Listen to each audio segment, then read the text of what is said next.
Yes, done. Good evening, dear Arabian Toastmasters. Welcome to Arabian Toastmasters Club, meeting number 452. I am Toastmaster Rahul Agrawal, the Sergeant at Arms of the club. The mission of the club is to provide a positive and supportive environment where members are empowered to develop their leadership and communication skills, thereby helping them achieve greater self-confidence and personal growth. Now, I would like to invite the president of our club. As the leader of our club, we have an extremely disciplined person.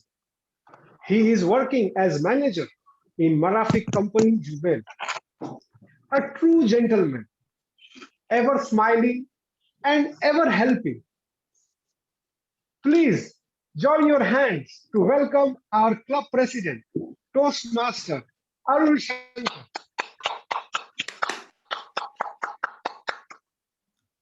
Thank you, Toastmaster Rahul, for this elevating introduction.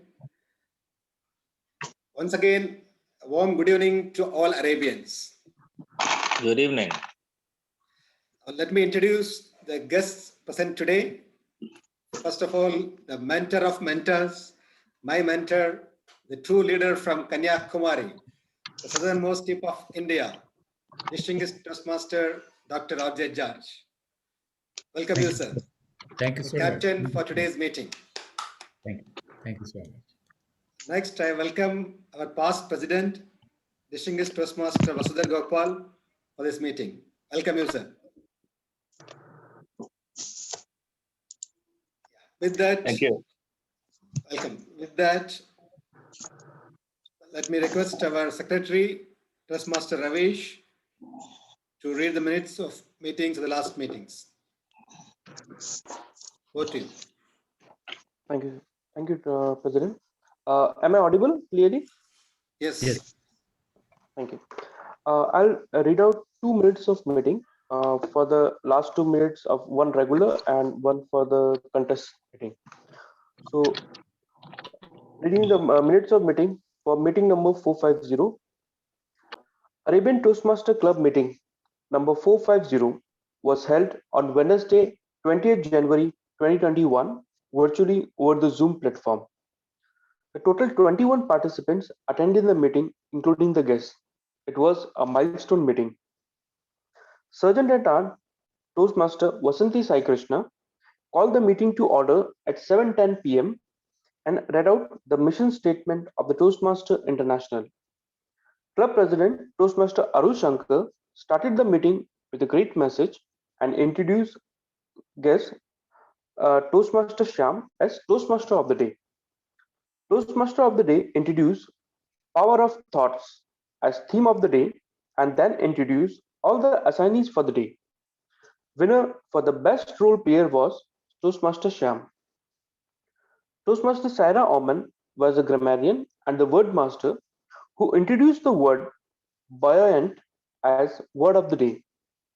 In prepared speech session, there were 2 speeches. Best speaker was Toastmaster Sangeeta. Evaluation session was conducted by DTM Oman Thomas. There was no best evaluator selected as both the evaluators got disqualified for exceeding the time limits. After the break, a very special workshop on table topics was conducted by DTM Suresh Kumar. Meeting was adjourned by President at 9:28 p.m. Thank you. Continuing. The minutes of the meeting, meeting number 451. Arabian Toastmaster Club Special International Speech and Table Topic Contest, meeting number 451, was held on Saturday, 6 February 2021, virtually over the Zoom platform. Total 45 participants attended the meeting, including various guests. Sergeant at Arms Toastmaster Rahul Agarwal called the meeting to order at 5 p.m. and read out the mission statement of the Toastmaster International. Club President Toastmaster Arul Shankar started the meeting with a great message and enthusiasm. Our District 79 Director, DTM Madhusha, was the chief guest and he addressed the meeting. Club President Toastmaster Arul Shankar introduced Distinguished Toastmaster Ajit Kumar as International Speech Contest Chair and Toastmaster Saira Oman as Table Topic Contest Chair. Distinguished Toastmaster Dr. R.J. George was the chief judge and he arranged experienced team of assignees and judges for the contest. A wonderful session of international speech and table topic contest was conducted by the respective contest chairs. Total 5 contestants participated in the international speech contest and the 9 contestants participated in table topic contest. Winner for the international speech were first position Toastmaster Sangeeta Ramaswamy, second position Toastmaster Anup Paul Elias, and the third position Toastmaster Vijay Uday.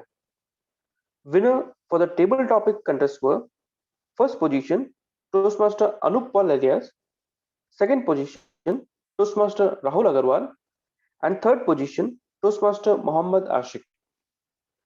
Division L Program Quality Director, Distinguished Toastmaster A.K. Das, and the other dignitaries congratulated the winners and the club in their felicitation speeches.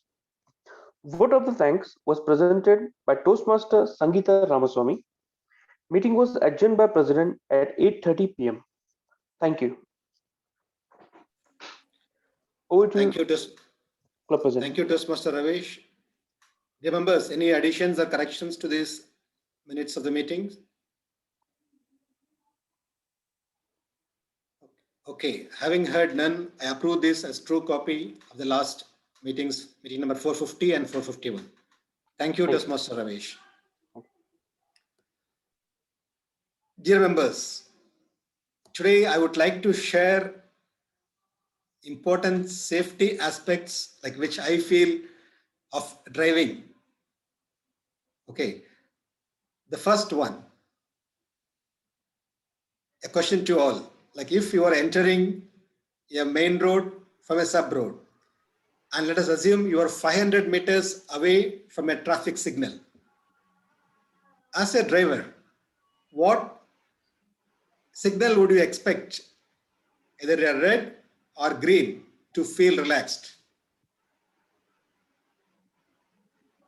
You can unmute yourself and you can respond to me. Mr. President, could you repeat the question, please? Okay. Assume that you are driving a car and you're entering a main road from a sub road. Okay. And you are looking at, you have a traffic signal at 500 meters away from you. Okay.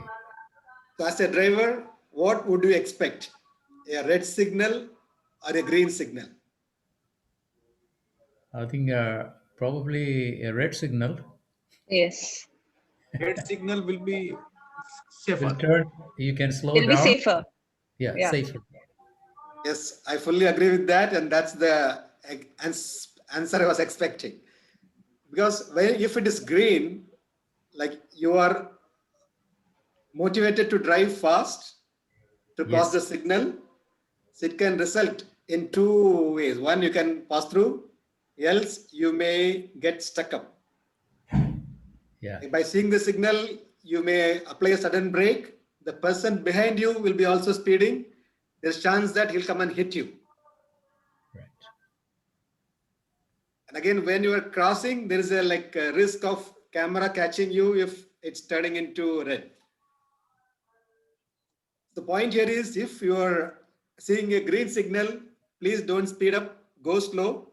So if you're driving slow, the person behind you will change his lane. He'll go either left or right, so he'll allow you to go slow. So that's from my experience, and I hope you all agree with that. The second point is tire getting burst when you are driving. The main reason for resulting in an accident is the response of the driver. So when you're driving at 100 or 110 km/h speed, if you feel that one of your tire is punctured or burst,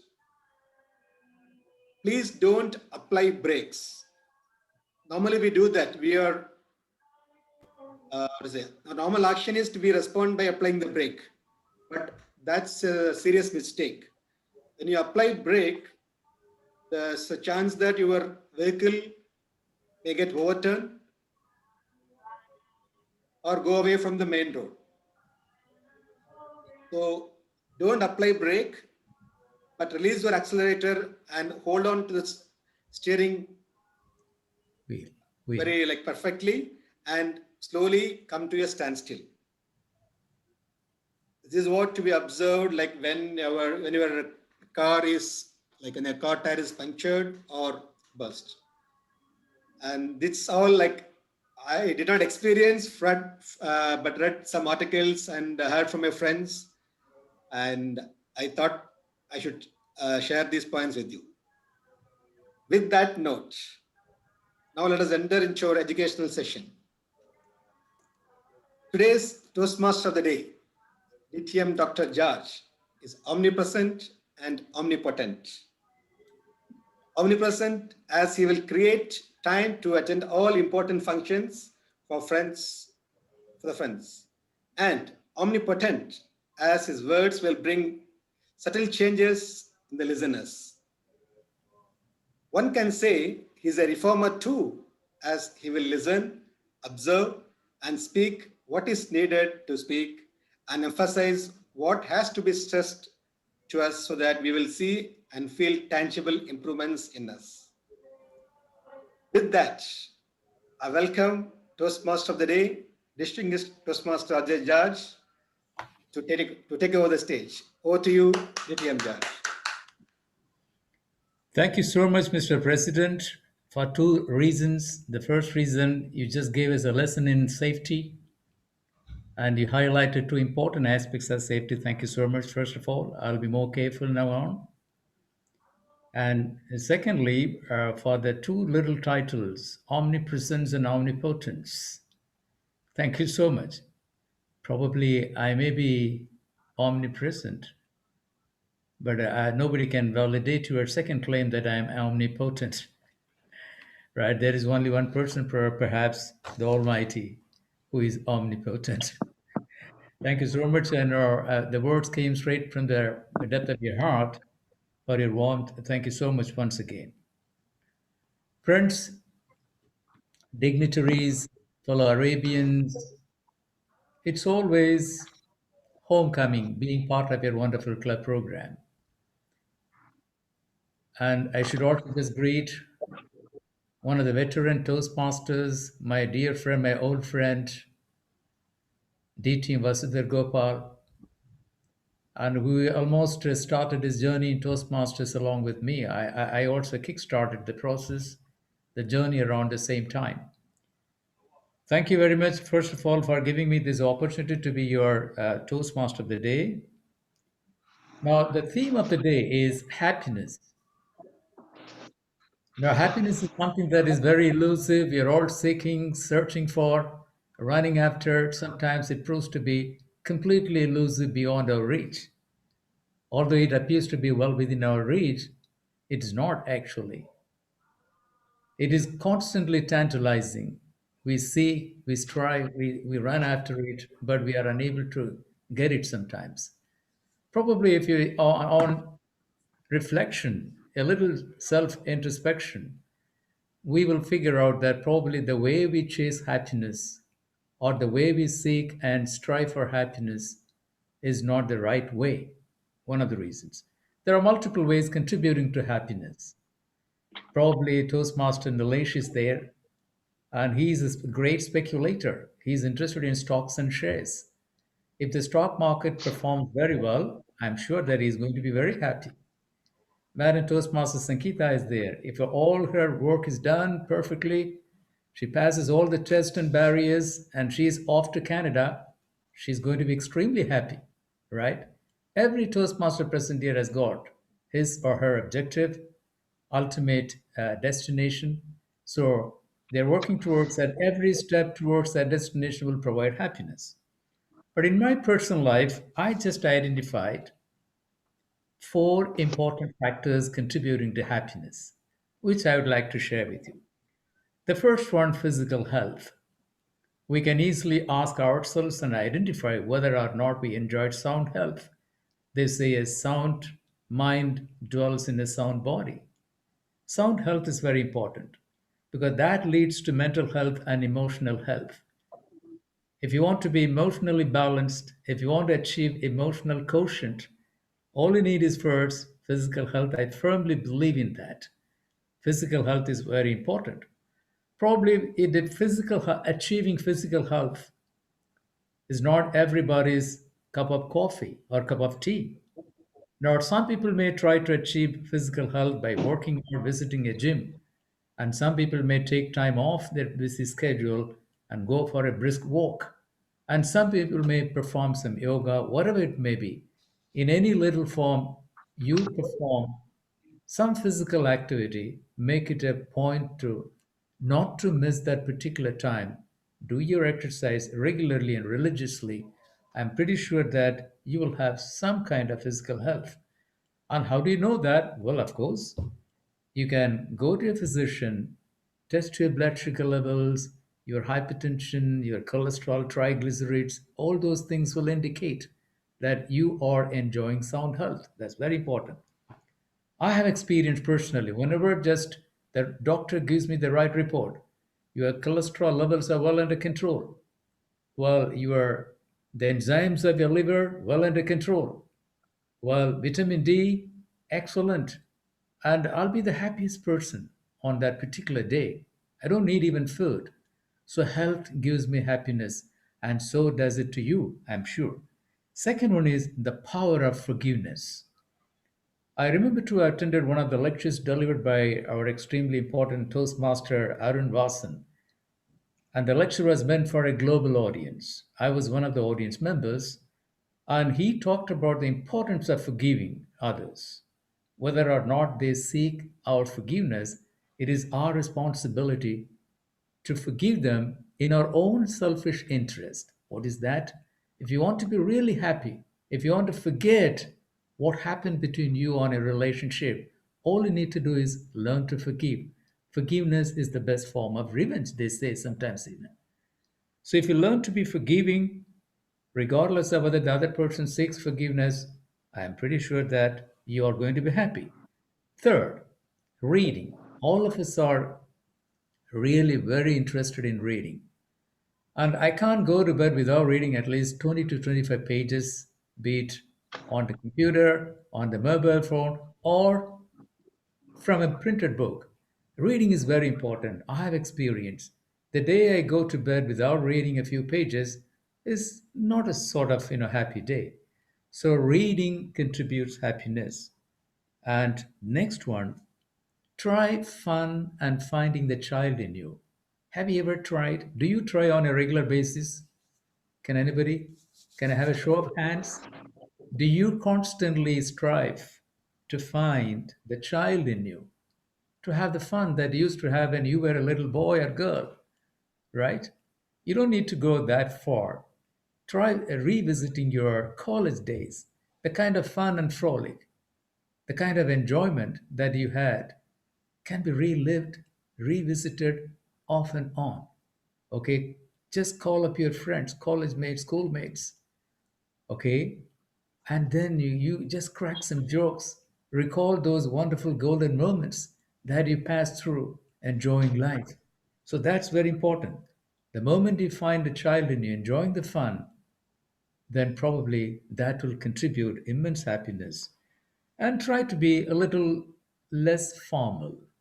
Formal, constantly, we tend to be formal. The moment we just fit ourselves into a job or a social position, we just shirt what we call the informal appearance and we just put on or don the great formality. So, off and on, let us try to shed this formality and look as informal as possible. That will also give us joy. And last but not the least, there is a term in psychology, avoid cognitive dissonance. Cognitive dissonance means you contradict your behavior, contradicts your beliefs. For example, I don't believe in complimenting my boss. I think that he doesn't deserve to be complimented, praised, etc. Yet, day in and day out, in the morning and in the afternoon, I compliment him. I'm very generous in my words when I share my ideas and thoughts with him. So why do I do what I do? Probably for fear of losing the job. That is one way at work and even at home, on a relationship, in society, in community. We are forced to do certain things, we are forced to perform certain tasks we don't believe in. So do what you believe in. For example, if you are really good at music, I love music, for example. Nor I sing a song or two before I go to bed. I watch I watch television, I listen to music. It's not a waste of time for me at all. I believe in the power of music. I love music.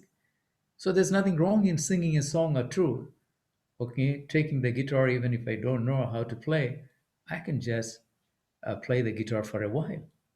So because I believe in that, music is very important. Therefore, if you avoid cognitive dissonance and do things that you believe in, truly believe in, you'll be immensely happy. That's what we sometimes we just do things out of compulsion, societal compulsion, or people around you, maybe in a Toastmasters meeting or at a conference, at work, back home, anywhere. When we do certain things because of sheer compulsion, because we feel that we are duty bound, as a result, we end up burning out, and that will take away your happiness. So, to be truly happy, avoid cognitive dissonance. So, let me just very quickly sum up. First factor, in my own personal experience, and you have the perfect right to disagree with me. You can differ with me, no problem. Physical health leading to mental and emotional health, power of forgiveness, reading on a regular basis, fun and finding the child in us every day, day in and day out, and avoid cognitive dissonance. Do things that you believe in. These factors will contribute to great happiness. On that positive note, let me just get into the educational session. I have a pretty strong team of assignees today to help me carry out today's meeting, and they're really going to help me lead you all through this meeting. And to start with, we have our general evaluator. I'm going to the general evaluator, Toastmaster knowledge. Don't worry, a detailed introduction is awaiting you. Okay, now could you just acknowledge your presence and simply explain your role just in one sentence as a general evaluator? Yes, good evening, Toastmaster of the day, fellow Toastmasters and guests. I am the general evaluator for today's meeting. Today meeting is very special to me as first time I am in role of general evaluator. So my role is divided into three parts. One is to introduce the evaluators for the prepared speeches and table topic. Two is to call upon the tag team, timer, accounter, and grammarian for their respective reports. And finally, I shall give my general evaluation of the overall meeting. Thank you.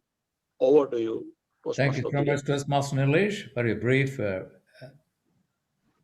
briefing up there. I mean, your role and responsibilities. Well, now let me move on to the second assignee, the grammarian and the word master, Madam Toastmaster Sankita. And she's a corporate communicator, a great leader.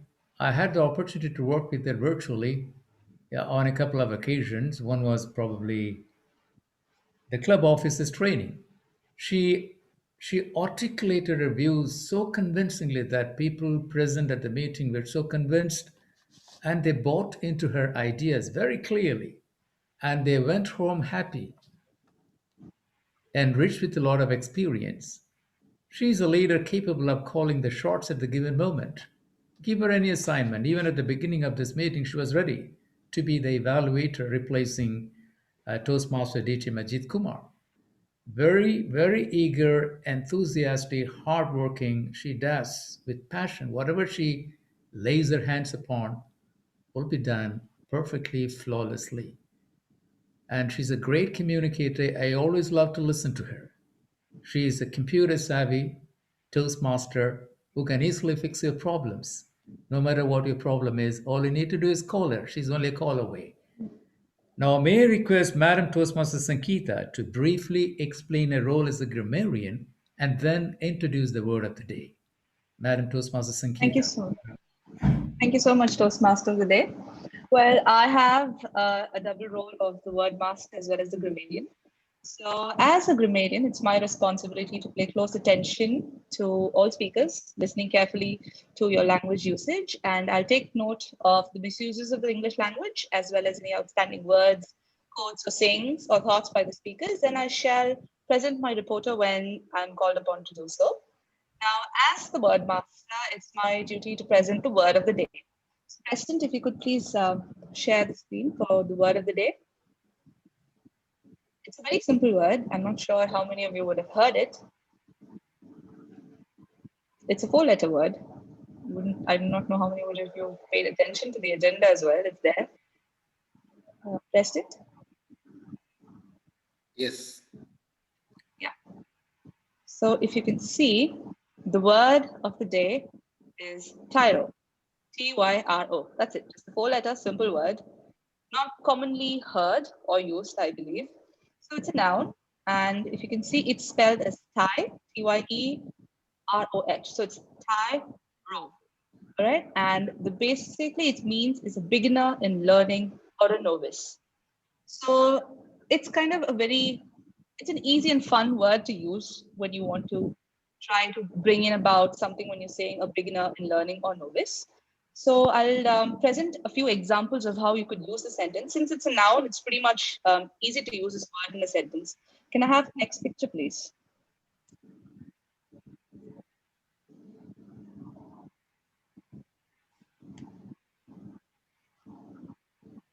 The next slide, please.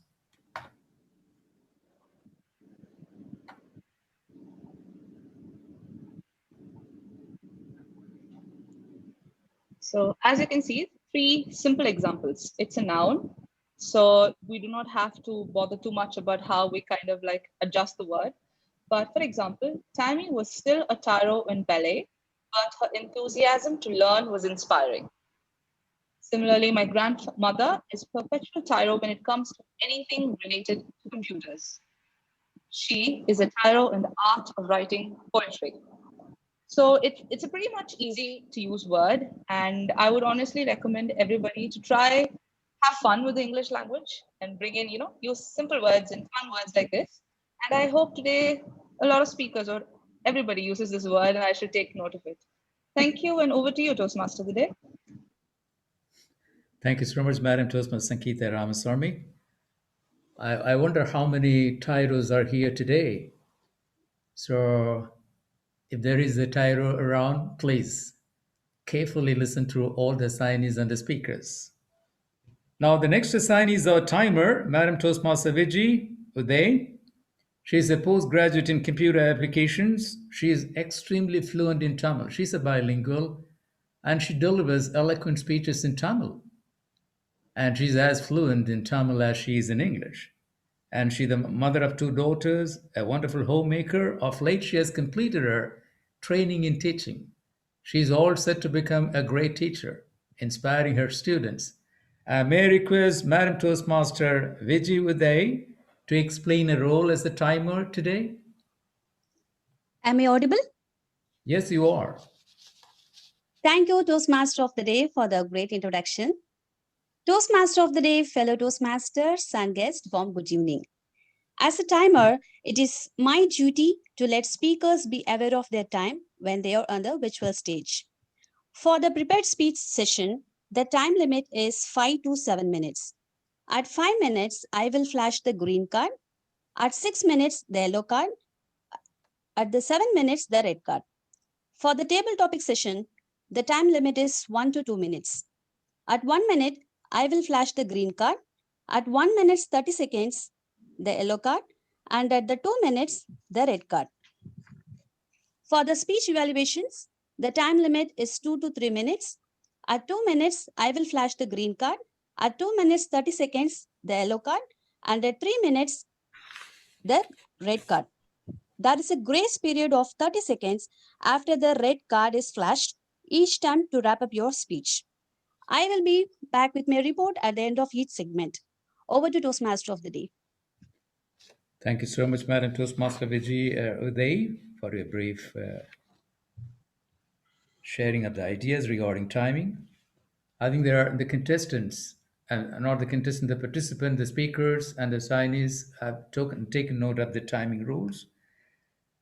Now, let's move on to the next assignee, our R counter, Toastmaster Prashant. Toastmaster Prashant is an electrical engineer working for SAFCO for the last 20 years. And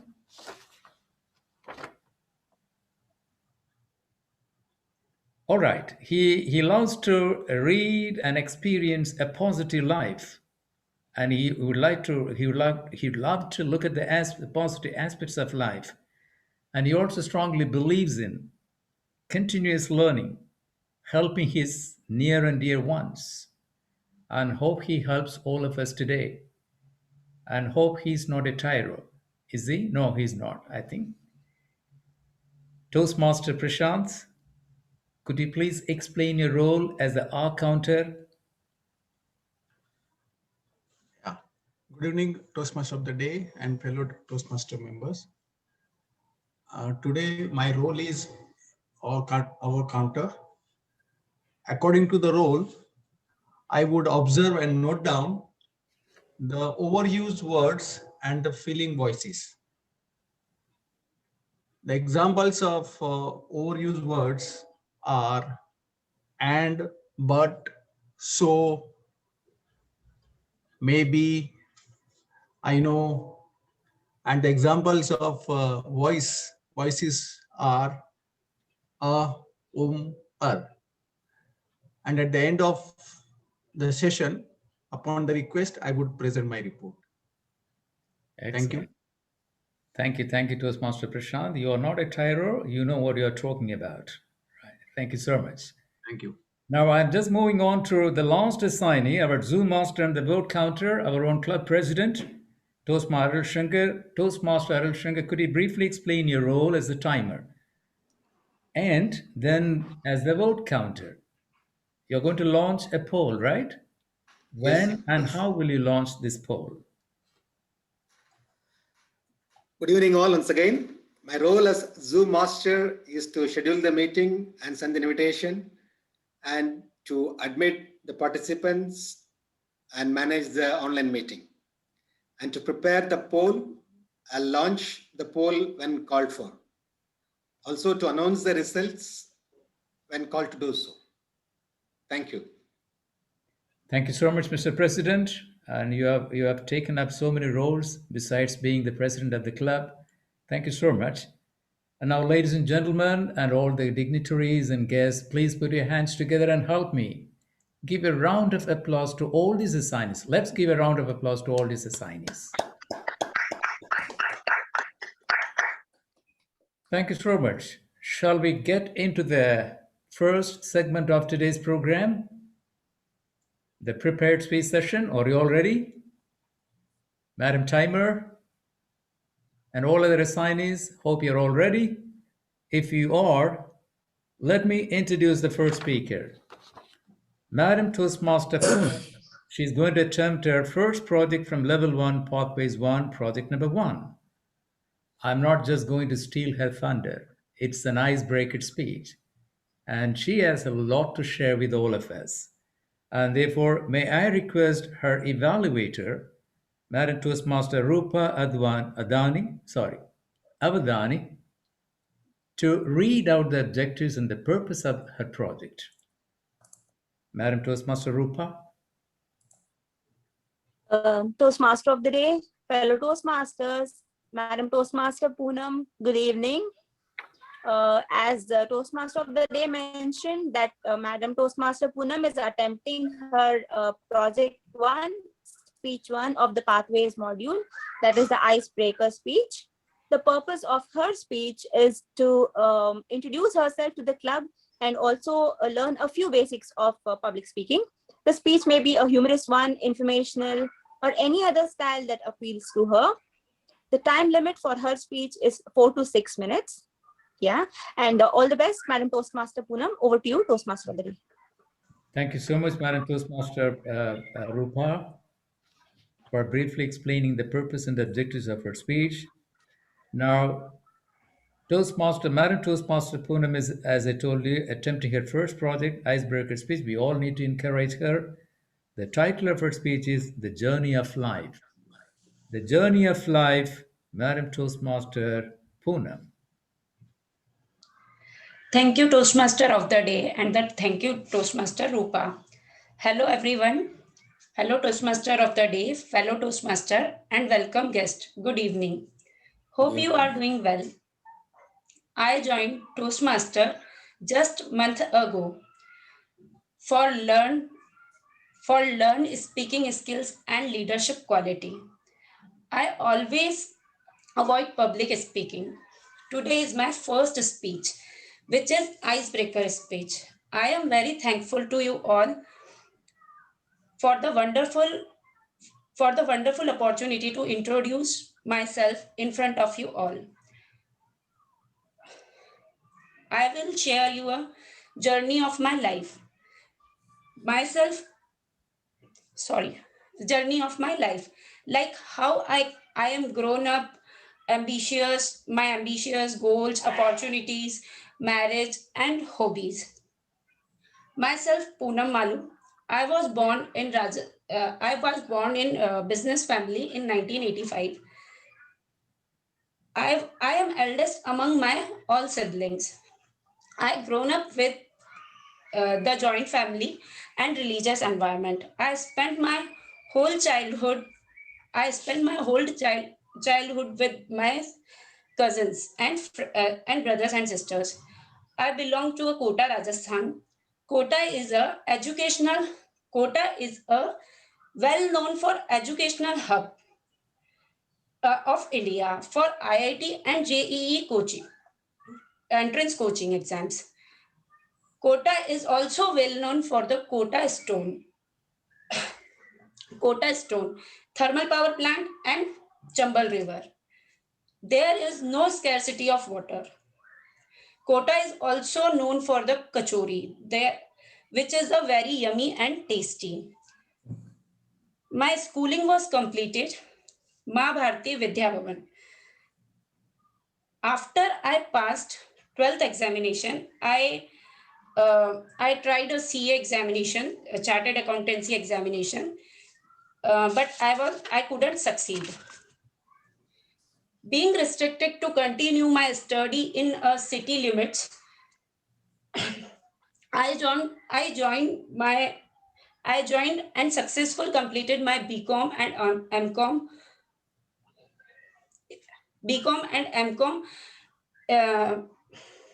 in JDB Girls College, Kota.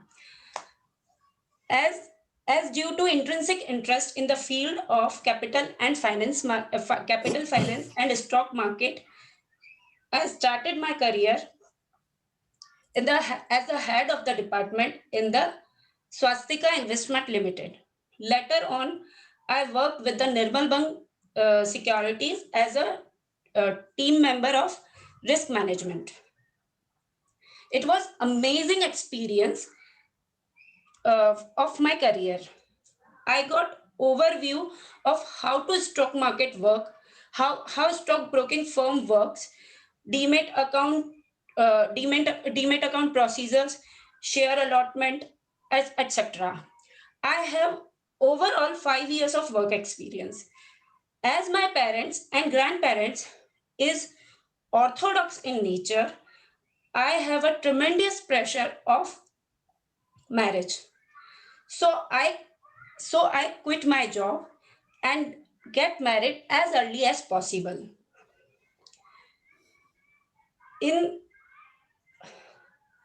They shown lots of proposal in front of me. In the matchmaking searching duration, I was not sitting idle. I started learning extra activities like drawing, dancing, etc., cooking, etc., like that. start tuition and start taking tuition classes at home.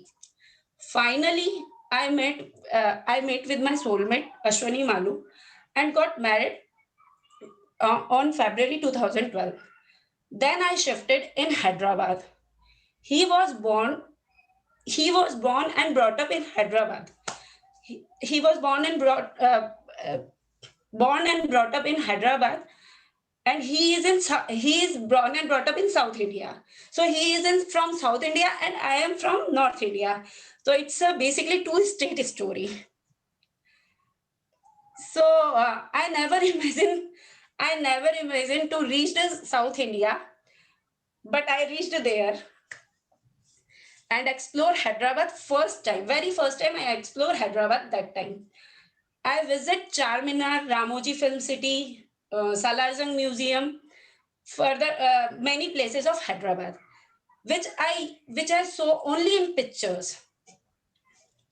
Few months later, my husband joined Jubail Saudi. My husband joined job in Saudi Arabia, and after that I shifted. With him on family status. It was also my first overseas experience of staying abroad. Having supportive nature of husband, a student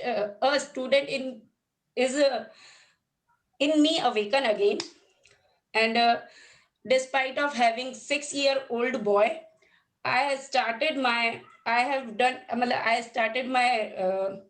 MBA studies again. Then recently I have done my MBA from Nursing Monji Institute of Management. It was challenging for me to manage baby and doing MBA with household works. Now I am housewife. Thank you everyone for listening me. Over to you. Thank you so much, Madam Toastmaster Poonam. You have done a great job. You have taken the first step. I am sure that the Arabian Toastmaster Club members are going to be very supportive and helpful to you. You will find it very interesting in the days ahead. Thank you so much for delivering the speech. Great. Now, let's move on to the second speaker. He's well known to all of us. Now, of late, he has grown or sported a great beard to make him more handsome.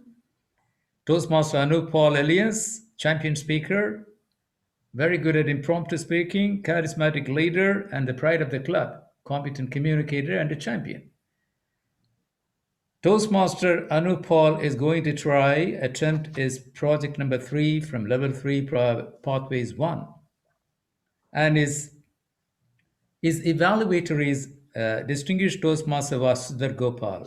Distinguished Toastmaster Gopal, could you please read out the objectives of his speech, the purpose and the objectives? Mr. Toastmaster, fellow Toastmasters, and Toastmaster Anup in particular. The objectives of the speech that Anup is going to present today is know your sense of humor. He would develop a collection of humorous stories and present a 5 to 7 minute speech, which will include at least one humorous story and entertain the audience. That would be his objective for today.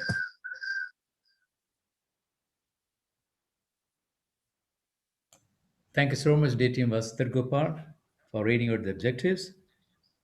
Now, this gentleman, Toastmaster Anup Paul, is going to deliver a speech for 7 minutes, 5 to 7 minutes.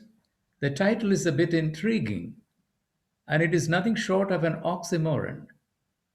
You know, he says, the art of getting angry. Normally, being angry cannot be an art, right? But here is a topic he's going to try on. That is the art of getting angry. Completely interesting and intriguing. May I request Toastmaster Anup Paul to start his speech. The speech title is The Art of Getting Angry. The Art of Getting Angry, Toastmaster Anup Paul Elias. Toastmaster of the day. How many of you get angry? Please raise your hands. How many of you get angry? Wow, I see many hands. Yes, most of us, I can say every one of us gets angry. But the problem is, no one knows how to get angry. Everyone gets angry, but no one knows how to get angry. So Toastmasters for the day, fellow Toastmasters, distinguished guests, warm good evening. So here, I'm going to tell you an art of getting angry. So before that, you should know why people are getting angry. So I have done a lot of research, and I'm telling you, people are getting angry only for two reasons. Only two. You know what? People get angry for anything, and people get angry for nothing. So there is a misconception that if I do that, he will get angry. If I don't do that, she will get angry. But remember, friends, people will get angry for anything, and people get angry for everything. In short, people will get angry whatever you do. That's it. So that is one thing that you should always keep in your mind. And second thing, what I'm going to tell you with my experience, I have seen when the people get angry, there are 5 types of anger the people will show. That is, they will be showing 5 different types of anger. So I have categorized those 5 as different names. The first, from lethality 1 to deadly. So if you go one by one, I will show you and how deadly it is. The first type of anger I call as Mr. Wheezing. Mr. Wheezing is a type of anger that when he gets anger, he forgets to breathe through nose. He starts breathing through his mouth. This is the first type of anger, which is very mild and which is able to easily get managed. This is the first type. So I call this as Mr. Wheezing. And second type of getting anger is Mr. Dump. You know what is Mr. Dump? When he gets angry, he will forget that his opponent can able to hear. He assumes that his opponent is dumb. That is why he will start shouting, "No! Yes! Go!" So he assumes that his opponent is a dumb. So I call this type of anger is Mr. Dumb. And number 3, little bit more deadly. So this type of angry, so those people forgets that they are human beings. So I call them as Mr. Animal. They forget completely. When they get angry, they will forget that they are animal. Forget they are humans, and they become animals. I mean, they will open their eyes, they will open their mouth, and they will make some animal noise. No. So sometimes monkey faces, sometimes dog faces, tiger faces. So I call this type of anger. Poor fellow. He's thinking to frighten other people. He's assuming that by showing this type of faces and making some gimmick sounds, he will frighten this opponent. So this type of angry people, I call them as Mr. Animal. And the fourth one is, I call them Mr. Pop Dancer. Pop Dancer is, he will forget that wherever he stands, he starts dancing with his hands and legs, throwing something from the kitchen, breaking, taking the books and throwing. He does all type of actions with his hands. So this type of person, we call them as Mr. Pop Dancer. So he want to throw, he want to do all these things, gimmicks, and he want to make fright. His ultimate aim is to make them get scared. These 4 can be easily handled. Why they are doing it? Have you thought why these people are wheezing or shouting and making some animal faces or breaking something? You know what? They're trying you to have some attention, to listen. They were doing all these things to make you just to acknowledge or listen. So it's very simple to handle. Just smile at them and just acknowledge. Go out! Okay, sir. They'll go out. Get out! You're an idiot! Okay, fine. That's fine. You just acknowledge it. That's it. They are doing all these type of gimmicks just for you to get acknowledged. The last one is a little bit deadly. I call as Mr. Rock. Mr. Rock is a person, when he gets angry, he will keep his mouth shut. He or she will keep his mouth shut and ears shut. He will not talk. deadly because these type of person will not get, because all the first 4% they will get tired after half an hour or 10 minutes they will come down, but this type of person, Mr. Rock, they will keep their mouth shut, and they will not talk and they will not listen, and it's a deadly. So how do you handle? Just fall into their feet, leave it. Yeah, what do you want, you can easily handle it. So fellow Toastmasters, now you know why people are getting angry, right? People get angry for anything and everything, and now you know different types of anger, why they are showing. Then what you know, how to handle them, how to handle those angry peoples, right? So now the last one, how you should get angry, right? That is what art of getting angry. Remember, art of getting angry is not to get angry. Simple. Art of getting angry is not to get angry. Remember, when people are doing all these things, do you want to do the same thing? Okay, definitely. Whoever gets angry, they definitely falls under these 5 categories. Do you want to do it? I remember I was having a 10 years back, I was having a dog, very cute dog. The dog loves me so much. Okay, but unfortunately, if I stamp on his tail, it will bite. Whoever it will bite. That is its emotion. It cannot control. It doesn't know who is giving the food, who is taking care of them. It's the emotion. The dog starts biting. But we, the humans, are somewhat different, right? We have emotion. We can control our emotions. We can foresee. So, for Toastmasters, always remember, art of getting angry is not to get angry. Over to Toastmaster of the day. Thank you. Thank you so much, Toastmaster Anup, for sharing a piece of wisdom with all of us as to how to get angry. Getting angry is not getting angry. Great philosophy of life. Thank you so much. Now let's move on to the third speaker and the last speaker of the first segment. The third speaker tonight is Toastmaster Aaron Watson. I always call him one of the synonyms of serenity. He's very calm, composed, serene, and cool. I have never seen him lose his cool at any point in time. He knows what he's talking about. He's completely committed to inspiring hundreds of children and adults with his knowledge and wisdom. Of late, he has taken up another important task of enriching their vocabulary word power, sharing with them every day a word or a phrase or a clause or an idiom. So I think the Jubail community is very grateful to him. Now, here he is going to deliver a speech. Project number 1, level 2, pathways 1. The title of his speech is Real Living is Living for Others. Real living is living for others. Toastmaster Arun Vasan. The stage is yours. Oh, can I have the evaluator, please? Absolutely. That's a slip. Now, may I request the evaluator, Toastmaster Muhammad Arshik, to briefly read out the objectives of his project, please. Thank you, sir, for reminding me.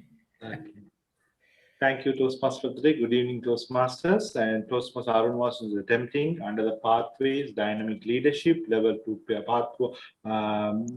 project 1, level 2 project 1, understanding the leadership style.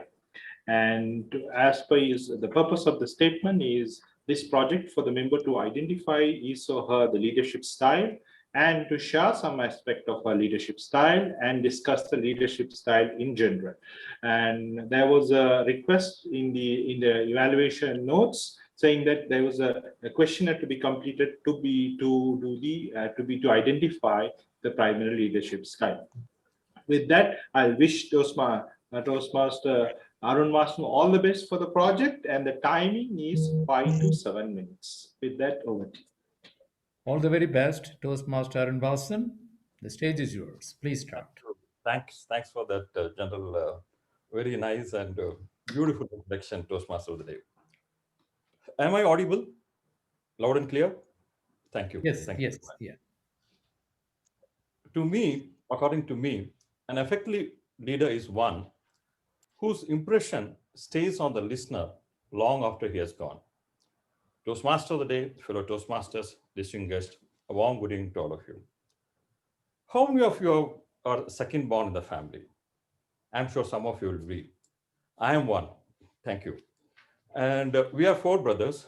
And I've always noticed that the first and last, they're always treated little special. An extra piece of cake or a dish will always go to them, and somehow we will be ignored or sidelined. I have never able to find out what the real reason is. But being second or being second ranked is not a sin or a crime, or it's not a disgrace. But the fact that I have been kind of ignored has always stayed in my personality. It remains in your brain in some corner of your part all your life. There are a few quotes which I have always gone in my life. One such quote which I have read is, to be a good leader, one has to be a good follower. And teamwork is like dream work. Now, I have been a good follower all my life, and I have always been a great team player. And then this thought struck me, if I keep following, and if I keep continuing to be a team player, when will I become a leader? Or will the process ensure that I become a leader on its own, or the process will take care of me? There are other couple of quotes that I firmly believe in. The management guru, Robin Sharma's book, The Leader Who Had No Title. And there is a dialogue from a Hindi movie where the hero says, when love can get your things done, why do you have to resort to violence? Now, these two thoughts or these two ideas have always stayed close to my heart. And I believe that you just go about doing your work and let the Almighty take over your efforts. Now, when you have this kind of attitude, obviously, then the best example I can probably give is my Toastmasters journey. If you see, I have almost spent about 9 years, and the only thing I wanted was to become a DTM. Uh, Still, it's far away, but then I keep trying. I have not given up, and the journey will continue. Even if I fail towards the end, I'm sure I will not. It will be crying. Probably, I'll be happy that I put in my best efforts. Now, just to sum up all these thoughts, I just want to tell you the kind of leadership that I firmly believe in. It will be altruism. Now, I can give you a simple definition about altruism. We believe in love all, serve all, help our, hurt never. So just assume that you have, let's say, you're about to have your lunch, and you have the most delicious dish in front of you, and suddenly a colleague of yours walks in and you find that, yeah, he's hungry. Without any second thought, you give this food to him and say that, go on, enjoy it. And you give an impression that you are not at all happy. You didn't want to take this and stuff like that. And that person takes it. Then you get something called an influx of oxytocin coming into you. And that's really emotionally rewarding experience. And we people, or let's say we believers, believe in that addiction, and we would like to have more and more of it. Now, when I stress so much on altruism, it doesn't really mean that you can go about doing anything you like, talk whatever you want. No. Let's say if the challenge or the pressure is only on to us, we will take it quietly, no issues to a certain extent. If you see my personality, 80% of it will match with altruism type of qualities. But then that 20% is where the challenge comes. So where I transform or I take up different roles. For example, if let's say my family or people who are under my responsibility are getting, let's say, annoyed or disturbed, then I will use any of the other 7 types of leadership which has been mentioned in the manual. My body language, it can become pace setting. My thoughts will become innovative. My tone will become authoritative. My whole action might become uh, anything of any of these 7 types of leadership I will take up. Now, fellow Toastmasters, there is, let's say, abundance everywhere in the society. We see growth in technology, growth in media, growth in arms. We find that there is growth everywhere you look outside. But when you see the internal growth, that's something lacking. When I talk about internal growth, I'm talking about the scarcity of love. It is this factor which is getting reduced day by day. second by second, people are just becoming more confined with this pandemic. It's becoming still worse. And if you want to call yourself a true leader without any title or without any conditions, you need to just develop something which will expose this quality of yours, this inherent quality of yours, which is built in. There is a small story which is pretty famous. It's about a lady who went to Starbucks, and there she ordered a coffee, and the cashier was watching her. After having ordered it, she was about to take the money, and then she suddenly realizes that she had no money. But the cashier knew that she was in a dilemma, in a tricky situation. And the cashier said, "This coffee is on the house." We didn't even allow that lady to speak a single word. "This coffee is on the house." Fellow Toastmaster, today the responsibility is on us. If we can bring out even a small, any tiny act wherein we can expose or show our love towards the society, we will be true leaders practicing altruism or any kind of this leadership. And if we can do that, our job is done. Over to you, Toastmaster of the day. Thank you. Thank you so much, Toastmaster Arun Vasan. I think every act of love will contribute to greater leadership. The message is loud and clear. Thank you so much. Thank you so much. Now, he was the last speaker, and may I request the timer to submit a report on the time taken by each one of the speakers. I may Yes, ma'am. Toastmaster Poonam, 6 minutes 28 seconds. Toastmaster Anupal Ilyas, 6 minutes 49 seconds. Toastmaster Arun Vasan, 6 minutes 36 seconds. All are qualified. Great. May I request the vote counter to launch the poll, please? I'd like to request all the Toastmasters to kindly cast your vote. Select the best speaker. It's launched. Okay.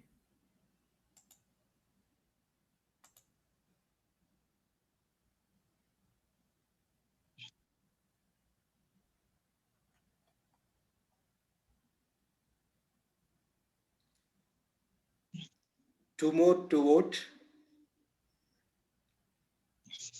Two more attendees. Mr. President, we are going to have a short break, right? Yes, after this, yes, 10 sure. minute, a 10-minute break, okay.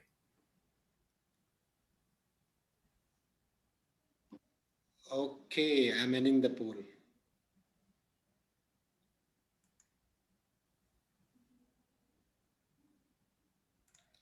Yes, done, Toastmaster of the day. Thank you so much, Mr. Vote Counter and the Zoom Master, for successfully launching the poll. Friends, fellow Toastmasters, ladies and gentlemen, now we're going to have a short break, a 10-minute break, and we'll be back now. The time is 8:13. We'll resume the meeting exactly at 8:23. Have a short break, please. You can grab a cup of coffee. Thank you. Yeah.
Vasudharji.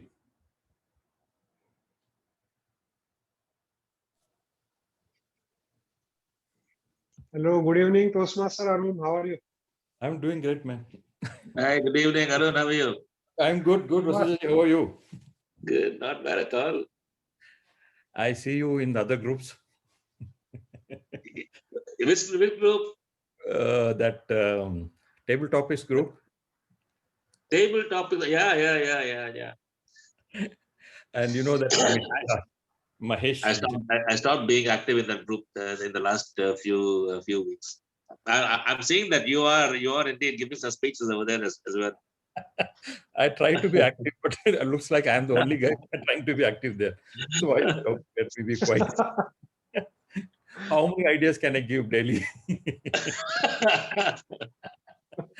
So I said, okay, let me be quiet. You're in Jeddah now? Yeah. What about you? I'm in Jubail, yes. You're in touch with Mahesh? Mahesh, yeah. So you know Mahesh, huh? Yeah. Mahesh Mitilda. Yeah. We meet. Yeah, but it's been a while now. So with this lockdown and all that, we haven't really met for a very long time. Okay. Toastmaster Rahulji, how's bachelorhood?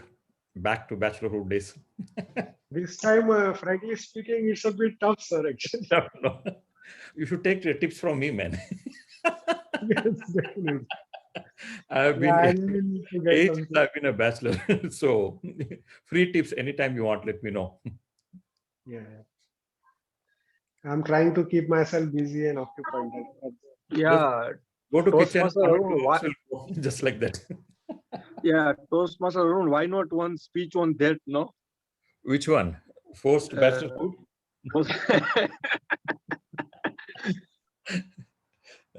Why not? One of these days. It depends on the topic we get, and that's the beauty of Toastmasters, that you got to speak on the objectives, not what you want. Anupji, when Uman Thomas is not there, no one talks, man. What is this?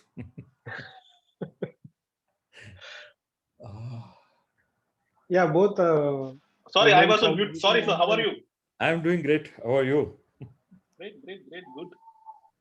How's Chennai and Chennai Corona? I think it's under control, no?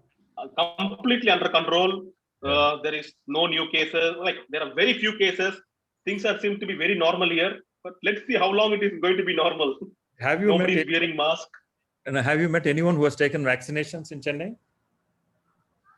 Any No. Not yet, no? Me too. Yet to come across.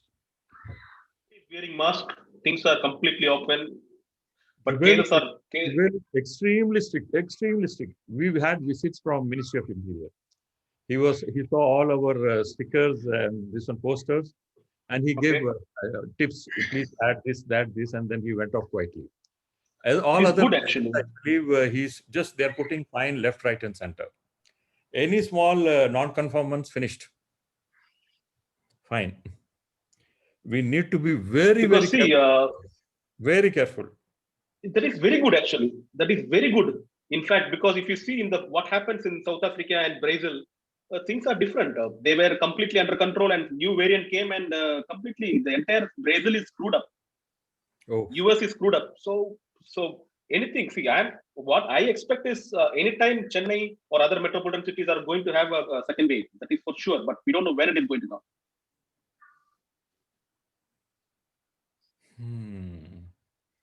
Ashik ji, how's life? See anyone wearing mask here. Everyone is assuming there is no corona. Good. Good, Toastmaster.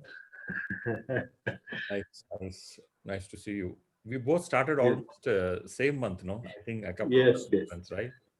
Same. Maybe a few months away. Both of us are getting old now. Yes, definitely. The time will pass, I think. Whether we sit and wait, the time will go on. Yeah. Any news on airport opening? Any good news anywhere? Nothing, no?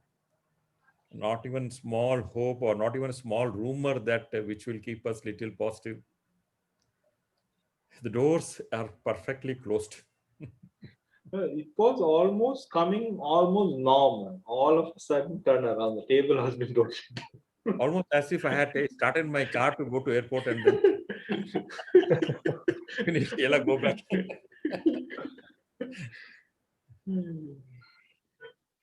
But I believe people At the airport, most of the outlets, they are all closed out actually. I went to drop my wife and my daughter. So there is only one way, Vande Bharat flights, so it's one way, whoever wants to go back. But I believe people are coming from Bahrain. They opened the Bahrain route. Yeah, Bahrain route, 14 days. And some I heard they have come in 2 days also. If you take a visit visa and then try to drive down, it's kind of working, I believe. But don't quote me and put me in. That's a distractor here. Don't go over telling Toastmaster and send so yella, come on, guys. But rules are changing too fast. We just Actually, for Bahrain visa, what I heard, they are requesting a letter from the sponsor company. I'm not sure, but I have just heard for issuing the visa, they are requesting letter from the sponsor company.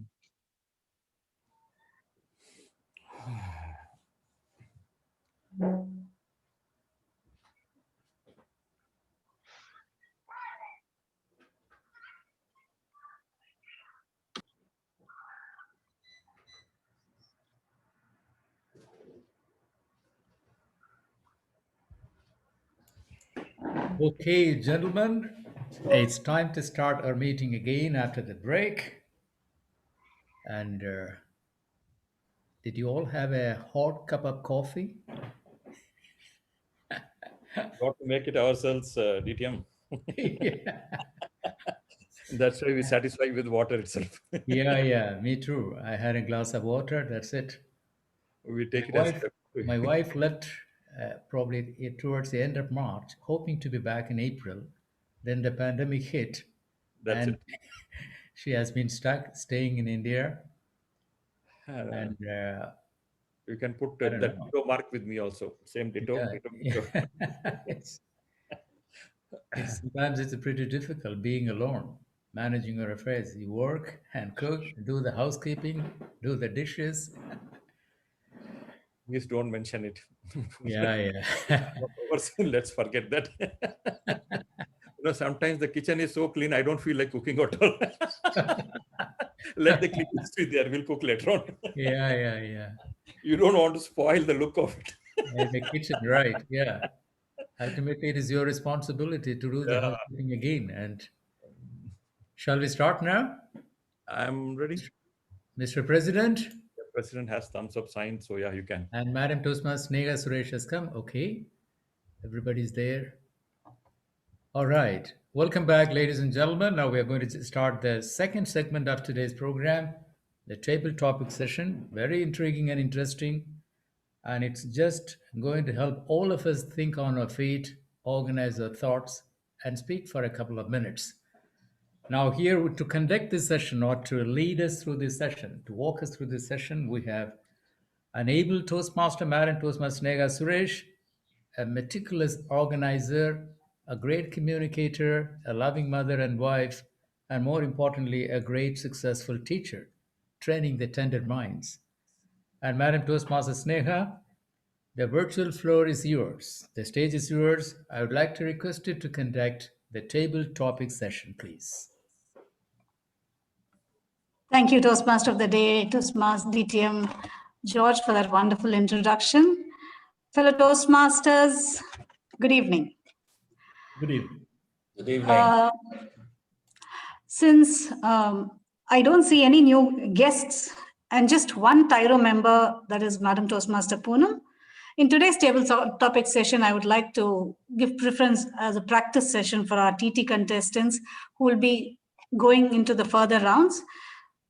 So I would like to share with them a few small tips or what my observations actually in my 18 years of journey in the table topics session, what I have benefited or my observations which have helped me in the table topics session. Some of the few points which I would like to give to our contestants are the main point while attempting a table topic session, before attempting, especially in a contest, is practice. You have to practice. Though they say it's a table topic, you have to practice. The more you practice, the better speaker you become. Because when you go for a contest, you can get any different type of topics, whether it can be a current affairs, a situation or an imaginary situation, or a statement which you have to agree, disagree, or comment, or a proverb. It can come from anywhere. So you have to practice various types and genres of topics to be good as a contestant. So the first and the most important, I would say, is practice. Practice and more practice. Secondly, I would say that you need not be truthful at all times when you're attempting a table topics, because there are situations when you will be stumped for words. So, and if you try to be very correct and very truthful, there are chances that you may not be able to go further. For example, one topic that I noticed that stumped Suresh, who's quite a good table topic speaker, is what is the one place that you would like to visit? He started off confidently saying that he would like to visit New York, which is a place which he has not visited. I know which he wants to visit. But he was stumped after that because he was not very sure of the actual attractions of New York at that minute didn't come into his head.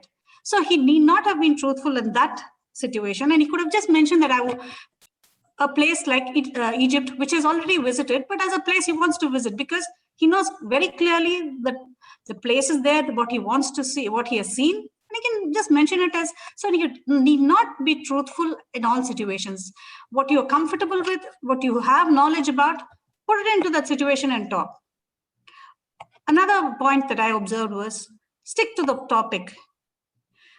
Sometimes, especially when you get an imaginary topic, I've seen people, they cannot put themselves in that situation.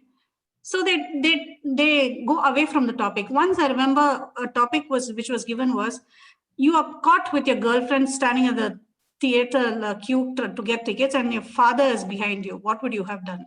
The person who got this topic, I remember, said that, I'm sorry, I was always a good boy. I never had a girlfriend. No, you cannot do that. You are caught. So what you have to do is, you have to immediately put yourself in that situation and imagine and make up a story from there. Don't contradict the topic, stick to the topic and speak on the subject. And another thing that can get you the most points is, in most topics, is a personal story which is very unique to you. And unless you practice and have good personal stories in your mind ready, you're not suddenly going to get it. Now one of the, I can ask you is, can you name the most embarrassing, what is the most embarrassing situation that you were caught in? For a table topics, an embarrassing situation which has happened throughout your life, sometimes maybe you immediately will not get it. So that's something you can get stumped on. So small stories, small incidents in your life, you have to practice. Like even when it comes to the proverbs, stories that can fit from your personal life that can fit into these proverbs, you have to practice a few of these things. So I can go on and on about how a contestant can prepare, but would like to just stick with these few, which are very important, I feel. Keep some personal stories and incidents from your life, which was so unique to you that you will definitely, it'll be a hit. So the secret, I feel, of being a good table topic speaker is practice, practice, and more practice. Take out various types of topics and practice.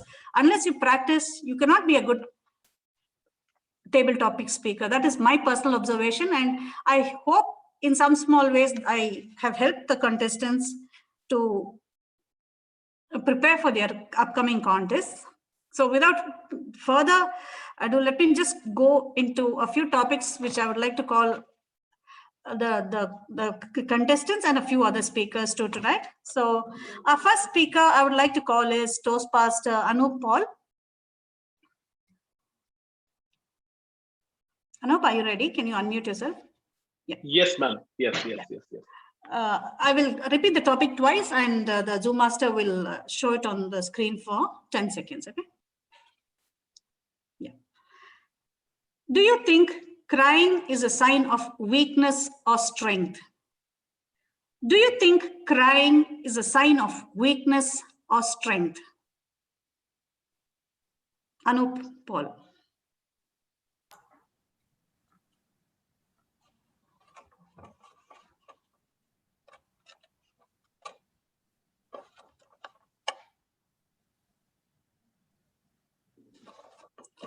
Can you unmute yourself? Can't hear you. Whether a person who's been who is like person who is weak, or a person who is very strong. Toastmaster of the day. I strongly believe the crying is a sign of weakness. Only the weak heart try to revenge, and that is how the crime comes. The weak heart, who don't want to do something, they don't want to earn something, they do crimes. So that is, generally, see what are the crimes?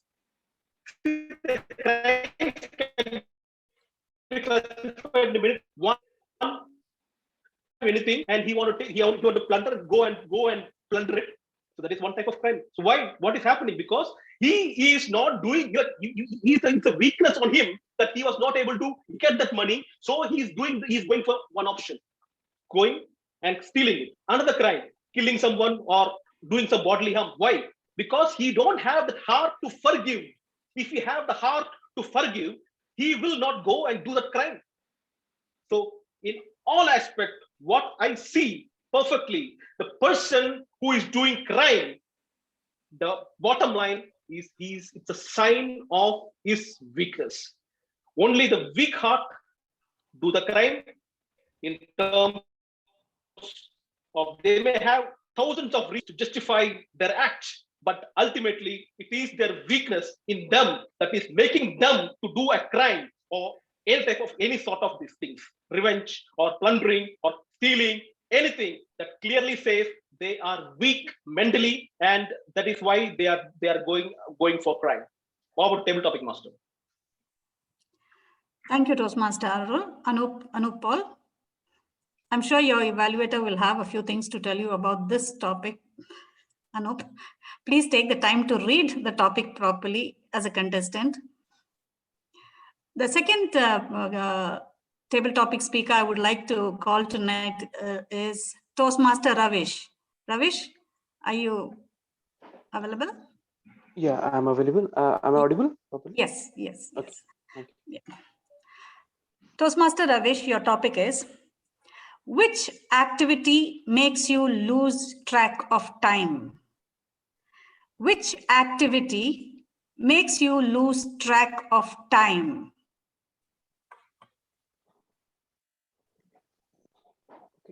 I'll tap the timer first. Yes.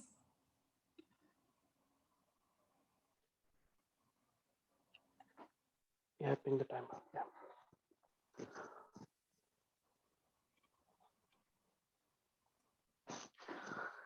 Good evening, fellow Toastmasters. Yes, whatever I start to do, I always plan well and give all those things a slot of time, what I'll be doing this next. But plenty of times I observe that when I'm on right track, there is some distraction I make to myself. And one of the reasons I give it to is overthinking about a particular section, a particular activity. And at the end, I found I lost my track and I invested more time than required for that. Just I was planning for my sorry, I was planning for my one office meeting I thought, okay, I have a slot of 30 minutes for that. I was well prepared with the flow and track. And something got stuck. Oh, how will I cover this topic, this lacuna in that? And I started thinking much about that. At the end, I couldn't prepare that well. And I lost the time. When I started my meeting, I overshoot it. I couldn't meet the purpose. Yes, that I feel that sometimes overthinking on a particular generally keep me away from the track of the time and couldn't meet the whole purpose. Thank you. And over to you, Table Topic Master of the Day. Thank you, Toastmaster Ravish.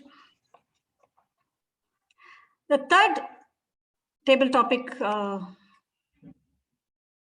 would like to call Toastmaster Mohammad Ashik to please attempt.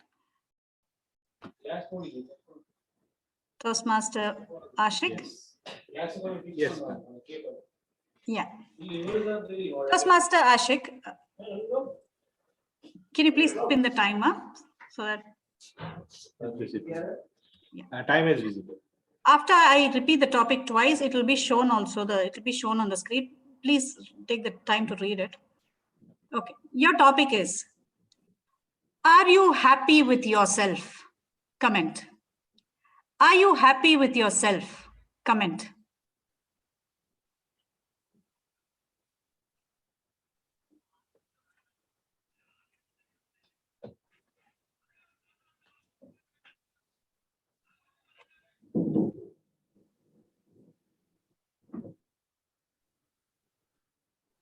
Good evening, dear Toastmaster, and special good evening to our contest master.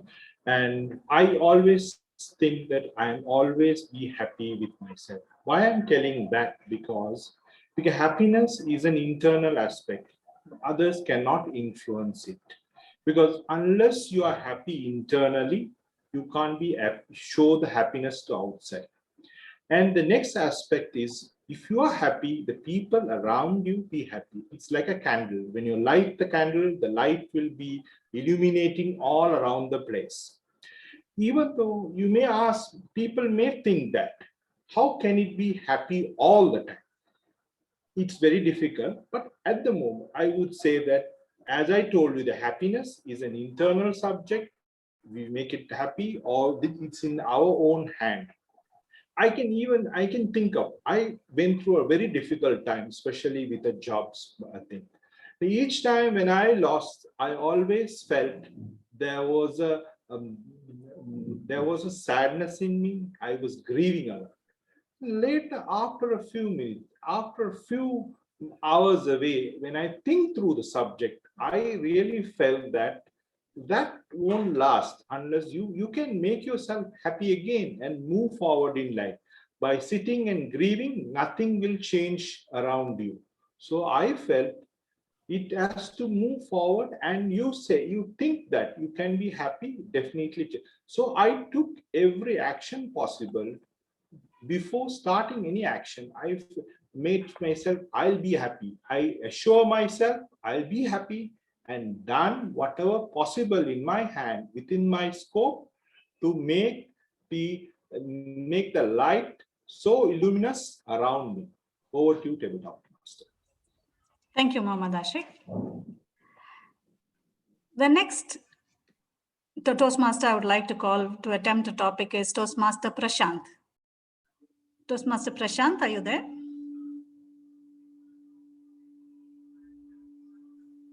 Yes, Toastmaster ma'am. Prashant. Yeah. Okay. Can you please pin the timer?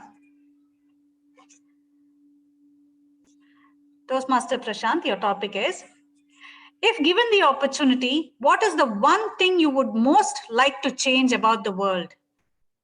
If given the opportunity, what is the one thing you would most like to change about the world? Good evening, Toastmaster of the Day and fellow Toastmaster members. The topic given to me is, what is that thing that I would like to change for the world? Yes, I agree that if I have been given an opportunity, I would definitely change one thing, the mindset. Everyone we talk about the mindset, and we are saying that the change of paradigm shift. So what is that? Whatever we have a traditional things, which are sometimes we think which are not workable. Those things in a modern life may not be so practical to implement. In that race, slowly, we are shifting or we are driven away from the human values, the core values within us. And we slowly we become to the machine life. So what I would like to bring that change, which is not a change in real sense, but we go back to the previous, our traditional values, which is the heart of the human. The sentiments, the emotions, the togetherness, the feelings, all these things are very much vital as a society, as a nation, and as a globe. All these humanly aspects need to be re-established and to save the mankind. This is what I will definitely do if I are given chance to change something in the world. Thank you. Over to Toastmaster of the day. Thank you, Toastmaster Prashant. Our last Toastmaster who will be attempting today's table topic session is Toastmaster Rahul Agrawal. Toastmaster good Rahul. evening. Good evening, Toastmaster Rahul. Have you pinned the timer? Yes, ma'am. Yeah, please listen to the topic carefully, and the topic will also be displayed for 10 seconds, so please observe it. Your topic is falling in love and being in love are two different things. Do you agree, and why? Falling in love and being in love are two different things. Do you agree, and why?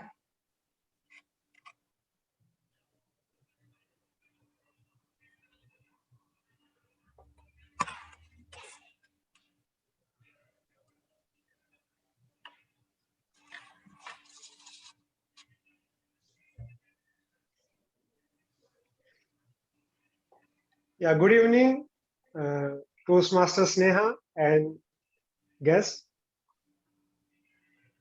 Falling in love is very different from being in love. I strongly agree with this. Falling in love can happen for a moment, for a day, or for a few days. But when you get up, you will realize that is it actually love or something else? But being in love, it's a lifelong journey. When you are in love, the life feels like a wonderful gift of God. Every day you feel it's a new day, a new energy, and you look up with your life partner, a positive note towards the life. Just recall when you were in college days, did you ever remember who was your first crush? I'm sure you have all forgotten all these things because now you are in love with your life partner, with your life, and your near and dear ones. So, friends, falling in love is just a fiction. It's a factual, but being in love is a long life sustainable thing. Over to you, Toastmaster Sneh. Thank you, Toastmaster Rahul. That brings us to the end of today's table topic session. Thank you all the participants. Wonderfully attempted. Can I now call upon the time for the report? Yes. Toastmaster Anup, 1 minute 59 seconds. Toastmaster Ravish, 1 minute 19 seconds. Toastmaster Ashik, 1 minute 55 seconds. Toastmaster Prashant, 1 minute 56 seconds. Toastmaster Ragul, 1 minute 38 seconds. I think all are qualified. Okay. Thank you, Madam Vijay. Zoom Master, can you please roll out the voting ballot? Yes, it's launched.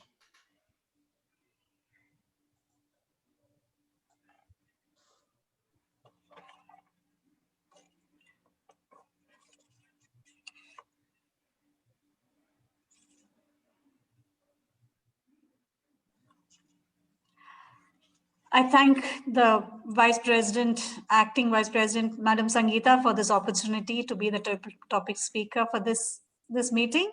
I've thoroughly enjoyed giving my experience in this journey of Toastmasters, especially in the table topics. I hope some of you have benefited at least from one small thing, maybe, which I have, the tips I have taken in this journey. So I would like to thank you all once again for this, and I would like to again tell you that the trick and the secret to being a good table topic speaker is practice, practice, and practice. And from today's episode, what I realized is the contestants, please read the topics carefully. Please read the topics carefully. Okay, thank you. Thank you. Over to you, Toastmaster of the Day, Toastmaster DTM George. Thank you. Thank you so much, Madam Toastmaster Sneha, for flawlessly conducting the TT session. And also, I think your guidelines and the pieces of advice will be very valid for the contestants. So I would like to wish all the contestants all the very best. Please kindly pay attention to all the tips, techniques, and tools that Madam Toastmaster Sneha shared with you, please. It's thank you, ma'am. Thank you very much for doing a great job. Thank you so much. You. Now, ladies and gentlemen, and dear Toastmasters and guests, now we are going to enter the next phase of today's program, that is the evaluation session. Evaluation has to be an art. One doesn't need to get angry to be a good evaluator. Being angry is an art, according to Anup. In my humble opinion, being a good evaluator itself is an art. Now, today we are going to just witness a wonderful evaluation session facilitated by our general evaluator, Toastmaster Nilesh. I would like to say a few words about this great man. He is very humble and hardworking, down-to-earth gentleman. And he always says he has a long way to go before he calls himself a Toastmaster. He always says he has a lot of room for improvement. I think he has already hit the height of humility. He's a great Toastmaster. And by the way, he's my protege, my mentee. He thinks that he's still a tyro and very new to public speaking. In fact, he's not. And I heard that of late he has been demonstrating all his leadership skills that he picks up from Toastmasters at work. So here we have Toastmaster Nilesh Sharma, very good leader, a competent communicator. May I request Toastmaster Nilesh Verma to lead us through the evaluation session. Toastmaster Nilesh, the virtual stage is yours. Toastmaster Nilesh, can you hear me? Thank you. Thank you, Toastmaster of the Day. Yes, yes. I am audible? You are. You become audible 2 minutes later. Okay. I don't know. Now it's okay or? Yeah. Please go ahead. Let's see. The network bandwidth is very low. There's a lag. Okay. Come on, give it a try now.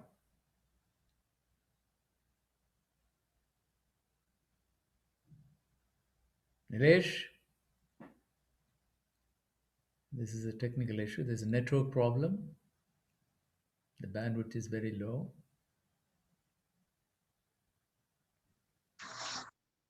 Mr. President? Yeah, I can hear you. I can hear you.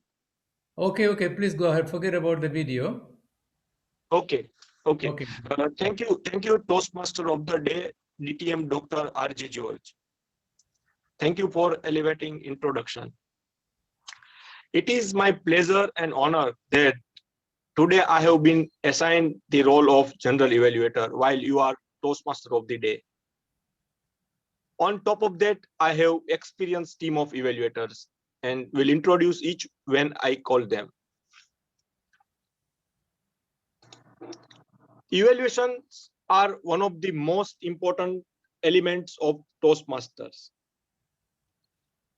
The goal is not to be perfect by end. The goal is to be better by tomorrow. With this quote, let me commence with evaluations of the prepared speeches and table topic. I would like to call on our first evaluator, our humorous speech champion speaker, Toastmaster Rupa, who will be evaluating Toastmaster Poonam's speech. Please help me welcome Toastmaster Rupa.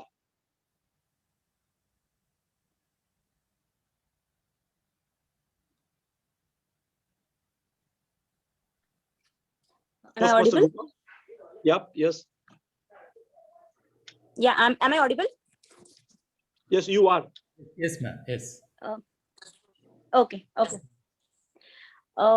Toastmaster of the day, fellow Toastmasters and Madam Toastmaster Poonam in particular, a very pleasant evening to you all. Madam Toastmaster Poonam, you have embarked on this journey of Toastmastering today. Today, you have taken the first step in this direction by delivering your icebreaker speech, and a huge congratulations on your first achievement. At the outset, I would like to say that you started your speech with a humble beginning. You said that how you avoided speaking in front of the public, but now you are here to learn the aspects of communication skills and leadership. Your humility just won the hearts of the audiences was your storytelling. You weaved a great story with a definite beginning, body, and a conclusion. You covered all the aspects of your life, right from where you were born to your career, marriage, and how you landed in Saudi Arabia. You seemed a bit nervous at times, but that did not deter you from completing your speech. You did not go blank. You put a charming smile on your face and completed your speech. And that, my friend, is one of the very important aspects or traits of becoming a great speaker. Having said so, I would like to say that Toastmasters is all about constant learning. We strive to become better speech after speech. And for that, I have a humble suggestion. You seem to be referring to your notes at times, the written notes at times. There's nothing wrong in doing so. But considering that this is just your first speech, but how do we overcome that? Practice. Practice whenever you can, in front of your husband and kids, or in front of a mirror if they're not available. Practice until you become confident. After all, practice makes Toastmasters perfect, isn't it? To conclude, I would like to say that you have almost achieved the objectives of your icebreaker speech. The purpose was to get to know who Madam Toastmaster Poonam is, and you have succeeded in doing that. We have got to know Madam Toastmaster Poonam as a person who has a strong will and commitment to learning. And nothing is going to stop you from being a tyro to a seasoned speaker. Looking forward to hearing more and more speeches from you in the upcoming days. All the best, and over to you, Toastmaster of the Day. Thank you. Thank you, Toastmaster Rupa, for motivational and encouraging evaluation. Now, I would like to call on our second evaluator, our veteran Toastmaster and past president, DTM Vasudharan. He will be evaluating Toastmaster Anoop's speech. Please help me welcome DTM Vasudharan. Mr. General Evaluator, fellow Toastmasters and guests, and Toastmaster Anoop Ilyas, whose video is off, in particular, a warm good evening to all of you. The art of getting angry. I never knew getting angry was an art until I heard Anu speak today. The art of, they asked a question straight away. How many of us get angry? Now he knew that everybody's going to raise their hands, but then the intriguing question was that, and nobody knows how to get angry. Now for a person like me who has mastered the art of getting angry, I suddenly felt like I'm a tyro in this particular subject. Well, the strengths that Anup you really have in your public speaking is the confidence you effuse. You seem to be a perennial confident speaker. The enthusiasm that you have when you speak, and your body language, your gestures that really complement everything that you really say adds to the effectiveness of your speech. Especially today when you were talking about the 5 categories of your speaking, of getting angry, and depending on how lethal it was, I was looking at how you were trying to bring in the kind of animation to show, to display exactly what you are trying to bring forward. Now, it's very important when you're speaking, when you're in a humorous speech, that every part of your speech actually displays what your purpose really is, and in presenting that entertaining speech to the audience. I think that was a brilliant attempt. Well done. And all those 5 categories, I believe, are indeed very true in the art of getting angry. Having said that, I would say that some questions would definitely have made that speech much better than what it was. Now, number one, in your attempt to really bring in humor, I thought there was some confusion in the speech. So you spoke about 2 reasons why people get angry, and then you gave 3 reasons. So we're wondering which among them do I have to choose? So whether it's anytime or every time or anything or everything or nothing. So, there was a little bit of confusion over there. The second thing is, one of the most important parts of this speech was you were supposed to bring in a story. It should have been a humorous story that you would bring into the speech and build on that story, and how you can make a humorous presentation. I did not see any story in your speech apart from those 5 categories that you actually said. And my last recommendation would be is, in a humorous speech, the most important thing is to leave your audience with humor. You got to leave them laughing. And I felt that when you said that the art of getting angry is not to get angry, it was a kind of an anticlimax. We were looking at how we can get angry, and finally it fizzled out saying that you should not get angry. I felt that was a little bit of an anticlimax. But to summarize, wonderful presentation. You did extremely well. Very confident speech, Anup. Well done. And with these recommendations, I'm sure you'll do even better in the future. Mr. General Director. Thank you, DTM Vasudharan. First, for filling up the evaluator position in the last moment, and second, thanks for having a good analytical evaluation. Thank you. Thank you, sir. My pleasure. Now, I would like to call on our third evaluator, whom I consider as a cool and controlled speaker, my favorite, Toastmaster Asik, who will be evaluating Toastmaster Arun's speech. Please help me welcome Toastmaster Asik. Thank you, General Evaluator, for that wonderful introduction. And good evening, Toastmaster, and special good evening to our speaker, Toastmaster Arun Vasan. Toastmaster Arun Vasan, I'm congratulating you for the successfully delivering this project with your perspective of the leadership and how it has impacted you. And you have really met some of the main criteria expectation of this project. What I really like in your the speech, in the content, is how you identify what is your leadership, that is altruism, and with an example to substantiate that evidence, with an example of how you give for the food to a person who need. And that is part is a really it's like impactful into the people why you choose that particular, why you are the ultra tourism leader. And the second thing what I most like in your speech, the way the confidence and the clarity in delivering your message throughout your speech is very clear, and we can hear it, and the way you deliver it's a very smooth flow.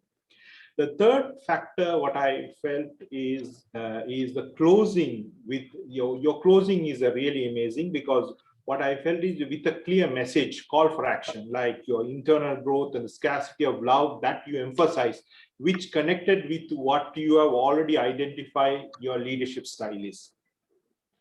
But if I were you in your shoes, I would have, because since it is a persuasive speech in nature, I would be considering two recommendations which help you to adjust your speech.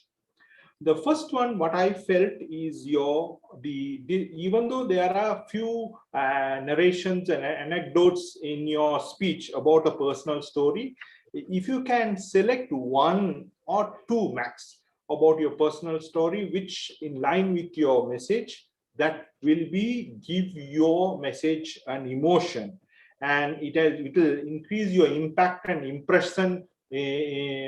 impression others about the leadership style. They should be able to inspire them to follow the leadership.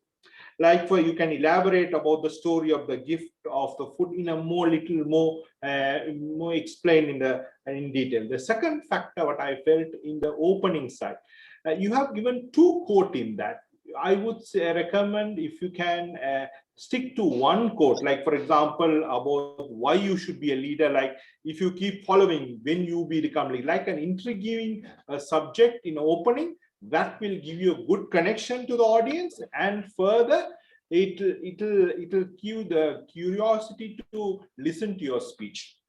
All in all, I really truly love your speech, the way you presented it, the way the confidence level, and how you fluently put across the idea. It's great. With these two recommendations of describing your story and little modification in opening, it will make your speech a great one. Over to you, General Evaluator. Thank you. Thanks a lot, Toastmaster. Yes, thank you, Toastmaster Asif, for precise evaluation. Thank you. Okay, now I would like to call on our table topic speech evaluator, our tall Toastmaster, Toastmaster Avilas. Please help me welcome Toastmaster Avilas. Hello, Toastmasters. Good evening to all of you. Thank you, General Evaluator. We had a very interesting and tailor-made topics for this table topic session. Thank you, Toastmaster, Madam Toastmaster Sneha, for giving these topics as a practice session and all the tips you have given to all the speakers. Let us go straight to the first table topic speaker, Toastmaster Anup Elias Paul. The topic given to you was, do you think crying is a sign of weakness or struggle? And the problem here is you got the topic wrong. You were talking about, do you think crying is a sign of weakness or strength? So what I want to tell you first is, as in a competition especially, please give complete concentration on reading the topic and hearing the topic, then understanding the topic. Then you start speaking it. Let me evaluate the way you conceived it. Do you think crime is a sign of weakness? The opening remarks were a little bit shaky. Then you were talking about the crime and it is a sign of weakness, like that you were trying to convince. All I want to tell you is there was a lack of confidence, which is normally not seen in your table topics. So just practice, as Madam Toastmaster Sneha told, and try to make a good opening and a body shape, and call for an action or a good conclusion will always leave a positive note in the mind of audience and judges. And always try to include some personal stories, if possible, in the speech. Now the second speaker was Toastmaster Ravish. Which activity makes you lose track of time? You have understood the topic, you heard it clearly. And the question was, which activity makes you lose track of time? So your answer was your overthinking makes lose your time. And then you have told about the activity, which is the meetings. So here the problem is when you say about the overthinking makes or lose your time, and that is an action, not an activity. Then you are telling about a activity. So if you make it in another way, first you tell meeting is an activity which may lose my time because of my overthinking. Then if you are making reverse, it gives more genuine and you are on topic. Otherwise you will be going little bit away from the topic. So try to be on topic. How much you can on topic gives a positive note for judges to give you more marks. And also try to be very very active. I mean, your words and total energy level in table topic is very important. So better be in a high energy with a very good closing remarks. Always give a chance for judges to give you more points. Third, Toastmaster Mohammad Ashik, are you happy with yourself? Comment. You got the topic right. You talked about internal happiness all the time, how to be happy, and you added a personal note, your experience of losing job and how you could be happy. Very well done, Toastmaster Ashik. The only recommendation for you is keep the energy level a bit more high, especially when we are in an online platform. It is better to give a high energy level, especially in table topics, and try to call for an action if possible towards the end. So it will give a punching, closing remarks, will give more points for judges. The fourth speaker was Toastmaster Prashant. If given the opportunity, which is one thing you would like to change for the future? Sorry, for the world. So you have answered, you have understood the topic very clearly, and you said human values, which is turning in this machine world or machine life, you would like to revert it. So you want to change the mindset of the people. So that is the clear answer. You are on topic. Only thing which I would like to recommend to you is again adding some personal stories. This is some topics which you can add some personal stories, and that will give more genuinity for your speech. And always, as usual, closing remarks gives positive notes. And the fifth speaker was Toastmaster Rahul. Falling in love and being in love are two different things. You agree? Why? So you completely agree with the topic, which is good. So you took one decision and you told falling in love is a fiction and being in love is a reality.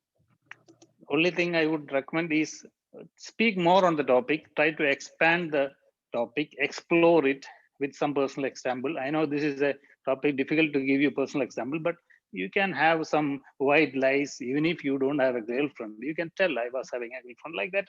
Explore the topic, give some, entertain the audience, and then judges will give you more marks. So in general, for all the speakers, we have attempted it very genuinely, but you can expand the topic, explore it with some personal examples, and keep in mind when you get the topic to really read it well, understand it well, then be on the topic, make your mind to add a personal story, and give a very good closing remark. All these tips, if you keep in mind, as Toastmaster Sneha told, we can win the competition. How to General Evaluator. Thank you, Toastmaster Avilas, for straightforward and analytical evaluation for table topic speeches. Now, we are done with no evaluation round. Kudos to all evaluators for great job. Now we shall move on the reports of the tech teams, means timer, counter, and grammarian. To start off, let's call on the timer of the day, TMVG, with her report. Toastmaster TMVG. Yeah. Thank you, General Evaluator. Am I audible? Yes, you are. Toastmaster Rupa, 2 minutes, 55 seconds. DTM Vasudhar, 3 minutes 28 seconds. Toastmaster Ashik, 3 minutes 23 seconds. Toastmaster Abhilash, 5 minutes 34 seconds.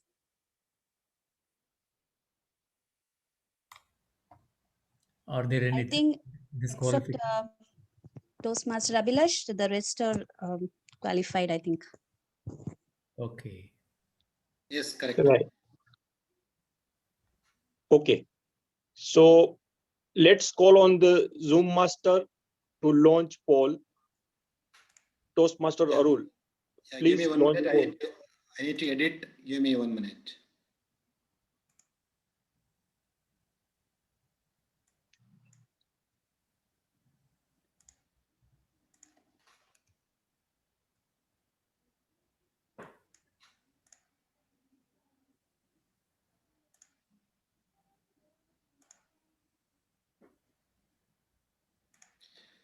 Yes, you can vote now.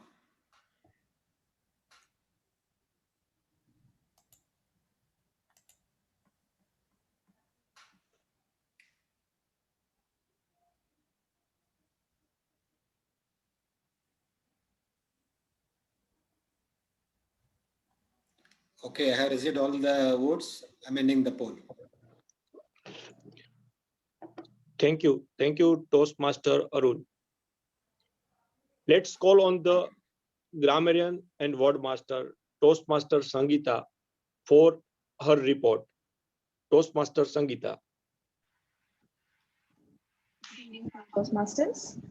Well, today it's been a good session so far, and there's not much that I have to talk about. But kudos to the DTM Dr. George, DTM Vasudhar, Toastmaster Sneha, and Toastmaster Rupa for using the word of the day, Tyro. A few good things that I've seen is the use of words that we don't actually use quite a lot in our common conversation, like, oxymoron, serenity, altruism, stump, white lies. So it's great that we're getting new words into our conversation. And even another good thing, a few quotes came up in quite a lot in our speeches. For example, to be a good leader, what must be a good follower? So that's like a good takeaway that we can have. And as a suggestion or a recommendation for improvement, it's for us to pay close attention on the correct usage of verbs, preposition, conjunctions, in our sentences. Probably as we speak, we just go with the flow and we might not use correct tenses, but they make a big difference. For example, in the usage, in the passage, instead of for learn, it should be for learning. So those small things make a big difference, in your sentence formations. But apart from that, it's been good so far. Thank you, and over to you, General Evaluator. Thank you. Thank you, Toastmaster Sangeeta. Now let's call on the counter, Toastmaster Prasant, for his report. Toastmaster Prasant. Good evening once again. I have recorded only one case about repeat of words and the feeling voice. She is TM Poonam. We know she is a beginner and she has repeat words more than 5 times and 2 times feeling voice. Rest of all are okay. Thank you. Thank you, Toastmaster Prasant. Okay, now it's time to go through proceeding of meetings. Meeting agenda shared on time through WhatsApp. Seems all assignees are not informed well, and we have some last minute changes, and now that leads to a delay in starting of the meeting. But I think now we are going well in other parts, so probably we could able to catch up something, and the meeting will be concluded on close to time.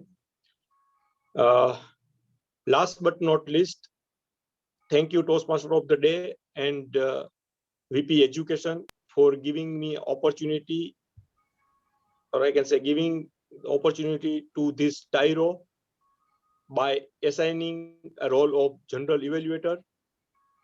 Honestly, I enjoyed a lot and request you such role in the future for my personal growth and improvement.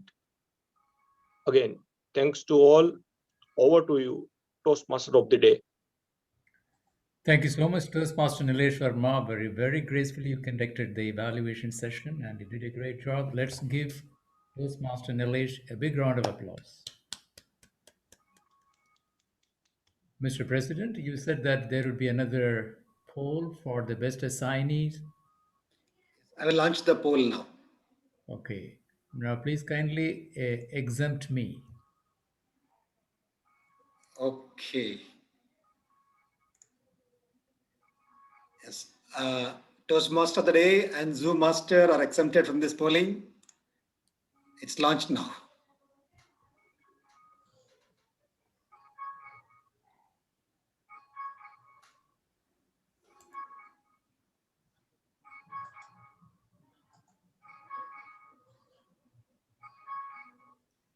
Okay, I have received all the votes, ending the poll now. Done. Over to you, Toastmaster of the day. Thank you so much, Mr. President. I think probably you have introduced a new segment, right? Recognizing the best assignee. That's a great step forward. It's a great idea. Now, ladies and gentlemen, we are just entering the last phase of our program. And I've been requested to just introduce a book to you. It's not going to be a brand new book. Now, I will just request our president to make me their co-host, please. Can you just make me the co-host, Mr. President? Done. Okay. I will, okay, 1 minute, sir. So I should go to share screen. Okay.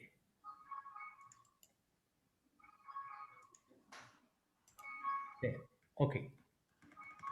Now, ladies and gentlemen, the title of the book is How to Say No When You Feel You Ought to Say Yes by Vera Pfeiffer. Vera Pfeiffer, a British author. The first edition was brought out in the early 1990s, but in India, the third edition was brought out in 2005. I have a copy of that book. It's right in my hand. But if you take a look at the cover page, it's almost yellowing with age, soiled, topsoiled, and the corners are gone. And therefore, I deliberately added a cover and wrote the title on the cover page. Now, let's get into the book. Now, the story, I would like to share with you a little story of how I found this book. As I was walking down a street, I suddenly stumbled across a second-hand bookstore. I found lots of books remaining on the book racks unsold. As I was browsing through these books, I suddenly came across this particular book costing only 10 rupees, used book. But when I read, it was really amazing. It was a heck of a good read. It was irresistibly interesting. It's a kind of self-help book. At the same time, it shares with us human psychology. And it's one of the top 10 books that I have evaluated. And especially, I read this book not less than 5 times. First time in the year 2010, and right after that, a couple of times. It doesn't take longer than probably for good readers like all the Toastmasters, longer than 2 hours. It's only about 140 pages. If you are a good reader, if you are capable of reading about 50 pages an hour in one session, one sitting, you can finish it in less than 3 hours. Now, what is this book all about? Why I like this book? Let me just give you a little bit of justification.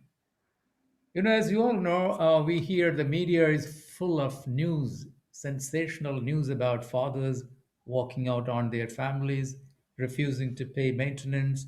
Old people are in homes who are rarely visited by their offspring, and small children are left high and dry by their single mother who goes on holiday for days together.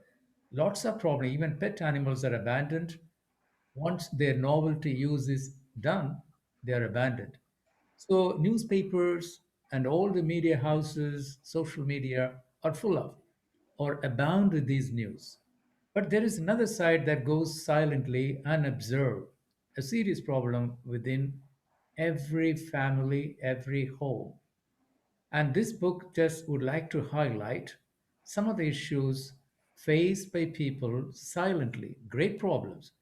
And these problems jeopardize their well being, their mental health, and even their happiness. But for years together, this problem or these problems are being borne by people silently. That's what the book talks us about. So, therefore, if you just take a look at this book is divided into three parts basically. The first one is duties and its pitfalls. What has love got to do with duty? Climbing out of the trap of duty.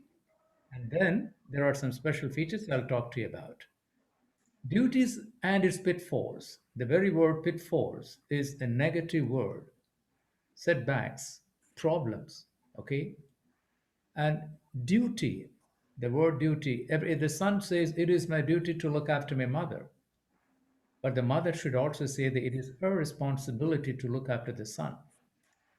One friend says, who by means of proximity to you physically or emotionally says that President Arul Shankar should always exercise his duty, take care of his duty towards his friend, but the friend doesn't do anything in return.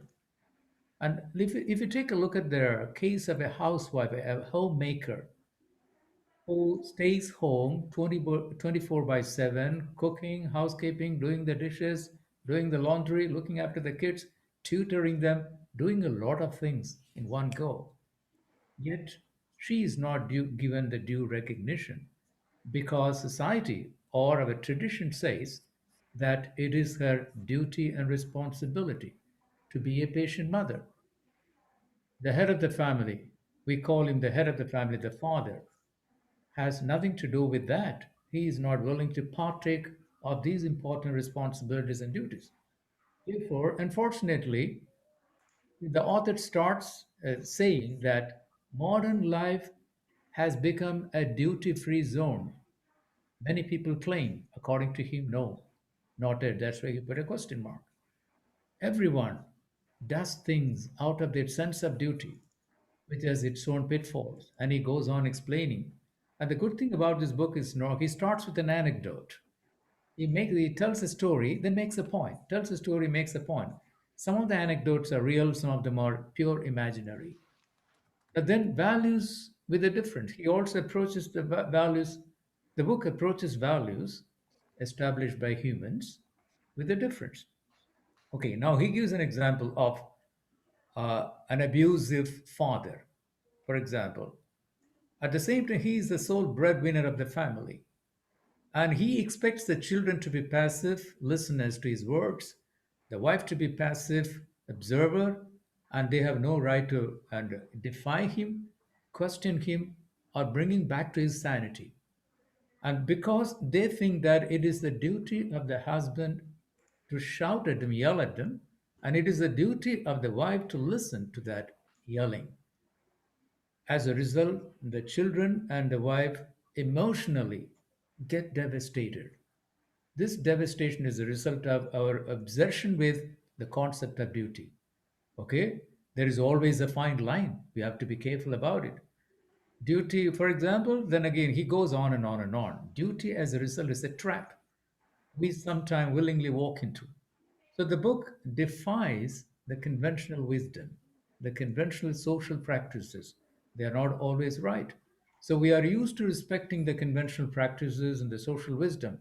But he says in the book, beautifully points out some of the inherent flaws and setbacks of this system, duties and their pitfalls. And then in the second part, he says, what has love got to do with duty? If I love my wife will also love me. If I expect my wife to love me, but I don't return her love, love according to him is two-way and reciprocal. Reciprocal. When I return my wife's love, that's true love. Therefore, nobody can be an island. I'll be far away from her and she has to constantly visit me. No, the life is not, nobody can be an island. We always live on the premise of social interaction. This applies to husband and wife. People easily walk out on a relationship mainly because of this. No, when when the wife loves, the husband doesn't return that love. There is something that hamstrings his attempt to love. That's nothing but his ego. Okay, but we call it a duty. The man is superior to the woman. Although the woman may work and support the family in her own simple, humble way, the man is always recognized as superior to the woman. And therefore, this obsession with the duty just hamstrings many of our activities. And also, he explains the importance of love. What is true love? If love is not returnable, if love is not reciprocal, okay, then it's not love. Okay, it's not as the Greeks call agape. Agape is actually love without expecting anything in return. In practical world, in our own lives, that doesn't work. Agape doesn't work. Love is always mutual. The feeling is always mutual. That's what he says. Now, how do we climb out of this duty trap? Okay, he has some beautiful, tips and techniques in order for us to be able to get out of this duty trap. So first of all, we need to learn to understand ourselves. What does it mean? Understanding yourself means you should know your worth. You should know your self-esteem. You think, even if you think that when you think you have no self-esteem, doesn't matter, you have made a huge compromise on your self-worth, self-esteem, and all other things in the name of duty. I am here to serve. I'm not expecting anybody to serve me. Therefore, you should first understand yourself. And you should always try to put yourself in the shoes of the other person. That's very important for you to be able to understand your real self-esteem. Try to be in the shoes of the other person. Then you will understand. And then take positive action to increase confidence. In the beginning, it is pretty difficult for the victim. It is a relationship he beautifully brings out, the relationship between the villain and the victim.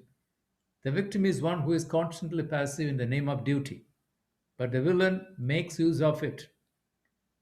Turns it to his advantage, to his or her advantage. And this is how gaslighting begins. Gaslighting is emotionally and psychologically manipulating somebody into questioning their own sanity. And people are simply maneuvered around, manipulated, because they know that they're not going to question us because they should think that it is their duty. As a result, some simple folks are constantly suffering these untold self-inflicted miseries.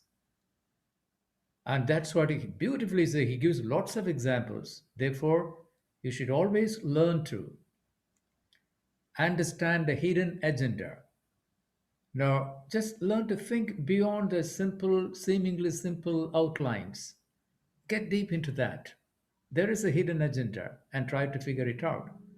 And he gives an example of a lonely mother, the mother who lost her husband, the daughter's father. She's all alone, but the daughter has a life. She has a family to look after. She has weekends to celebrate. But the mother expects the daughter to visit her time and again, driving as many as 700 kilometers. And once she is late or unable to pay a visit to the mother, she loses her cool and blows up. And therefore, she thinks that it is a duty of a daughter to visit. But the daughter has a life to live, and she has to make a compromise. Therefore, everybody in nature has a hidden agenda. It is well ingrained in their personality and nature. And therefore, people who suffer this self-inflicted misery should learn to figure them out. And then negotiating with integrity. Be honest. Be open. Open up to people when you warm up to people. Tell them that you have a life. That duty should not hamstring you from expressing your desires, living your life full. That's something very important. There may be situations where the victims are emotionally blackmailed, emotional blackmail. Or they may say, well, when you were a little boy, I used to just take care of you. I used to feed you, give you the best education possible. Now you're not willing to listen to me. You're not doing this. You're not doing that. Your father used to do, but you have more important responsibilities. So this is called emotional blackmail. Therefore, learn to figure out the difference between straight love, honest love, and emotional blackmail. If you just bend your back and prove to be subservient to these emotional blackmails and other things, then probably you will end up killing yourself, jeopardizing your emotional well being, spoiling your happiness. Therefore, you have a life to live. Therefore, learn that. Therefore, now I think you may have a fairly good idea about why I like this book. This book is a complete defiance of conventional wisdom, conventional practice. But there is an element of truth, which may look a little shocking, but the reality is reality. And the features, special features are simple, lucid style, and the vocabulary is also very simple. And you will learn a lot of new things, alarming things. And each major point of argument is supported by an anecdote. That's very interesting. You'd start with, okay, John and Mary had an argument beautifully. And he explains. Some of them are real, some of them are imaginary. There are only 143 pages, can be completed in 2 reading sessions. It's, as I told you at the beginning, it's a heck of a good read. It's a very good motivational book and a self-help book. I really wanted to just share with you a novel, but unfortunately, fortunately, our president, Toastmaster Arul Shankar, told me to come up with another book, a self-help book. Okay, ladies and gentlemen, you can always order this book online. If you just order online with Amazon.com, then probably the book will be delivered to your doorstep in less than 4 or 5 days, 4 business days, I think. Okay, if you allow, I have a book I am ready to lend to anybody. The hard copy is there. It's not very attractive. As I told you, yellowing with age, corners are gone, and it's in bad shape. I've also underlined multiple times different words, different expressions. Thank you so much, Mr. President, for this opportunity. Now let's get into the concluding part of our program. Let me just close this, stop share. All right. Gentlemen, now the time has come for us to know who did what and how they did, right? We're going to recognize those people. The signees, the best speakers in the prepared speak session, and the table topic speakers. Now, we are ready. Now, may I request the vote counter and the president, to announce the winners. How are you going to follow the order? Mr. President, are you going to start with the signees or with the prepared speakers? The prepared speakers. Okay, great. Go ahead, please. Good luck. Thank you, Toastmaster of the day. Okay, let me share my screen.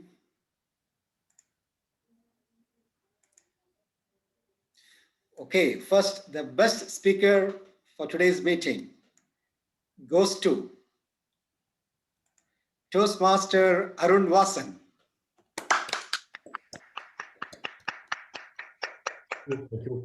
Congratulations, Toastmaster Arun Vasan. Next, the best TT speaker goes to. Can you change the page? Yes, coming. Toastmaster Muhammad Ashik.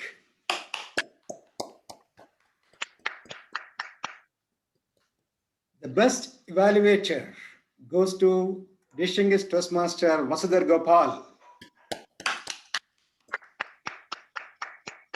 And finally, the best assignee goes to Madam Toastmaster Sneha Suresh.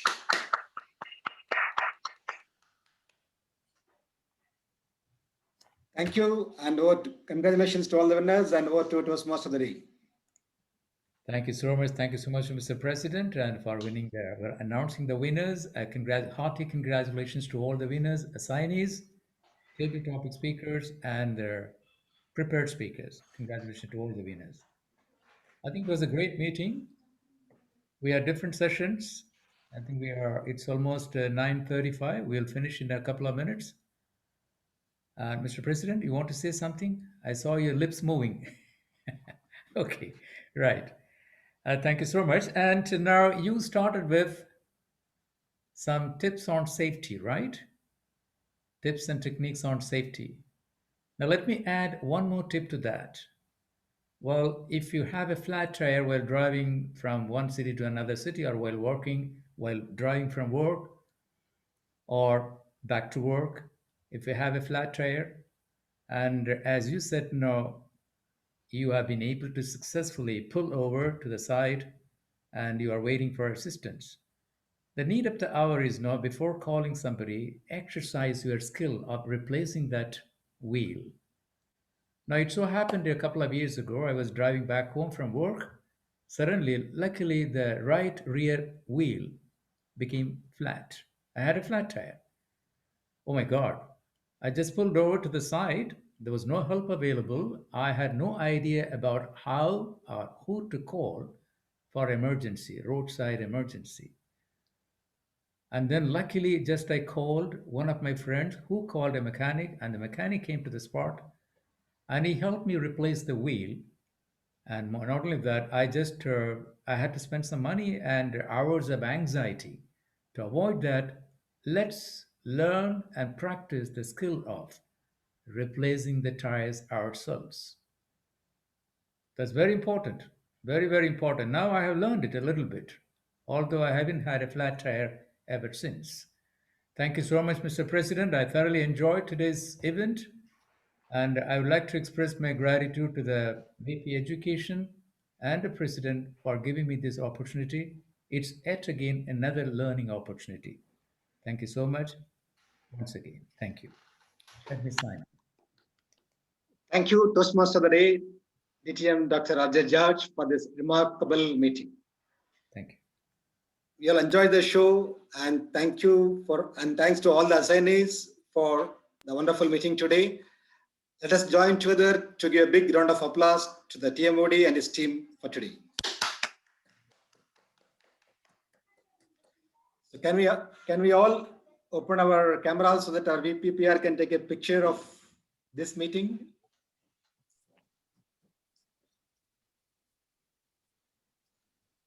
Today was quick. All right. Ready? 1, 2, 3, and I don't know. Yes. 1, 2, 3, and Nilesh is. I think he's stuck. Yeah, 1 minute. 1 minute. He came in and then went off. Yes. All right. 1, 2, 3, and cheese. Smiles, everyone. Say cheese, please. Cheese. Thank you. Thank you, Toastmaster Sangeeta. A few announcements. 1 minute. Like our next, the area contest is on February 26th.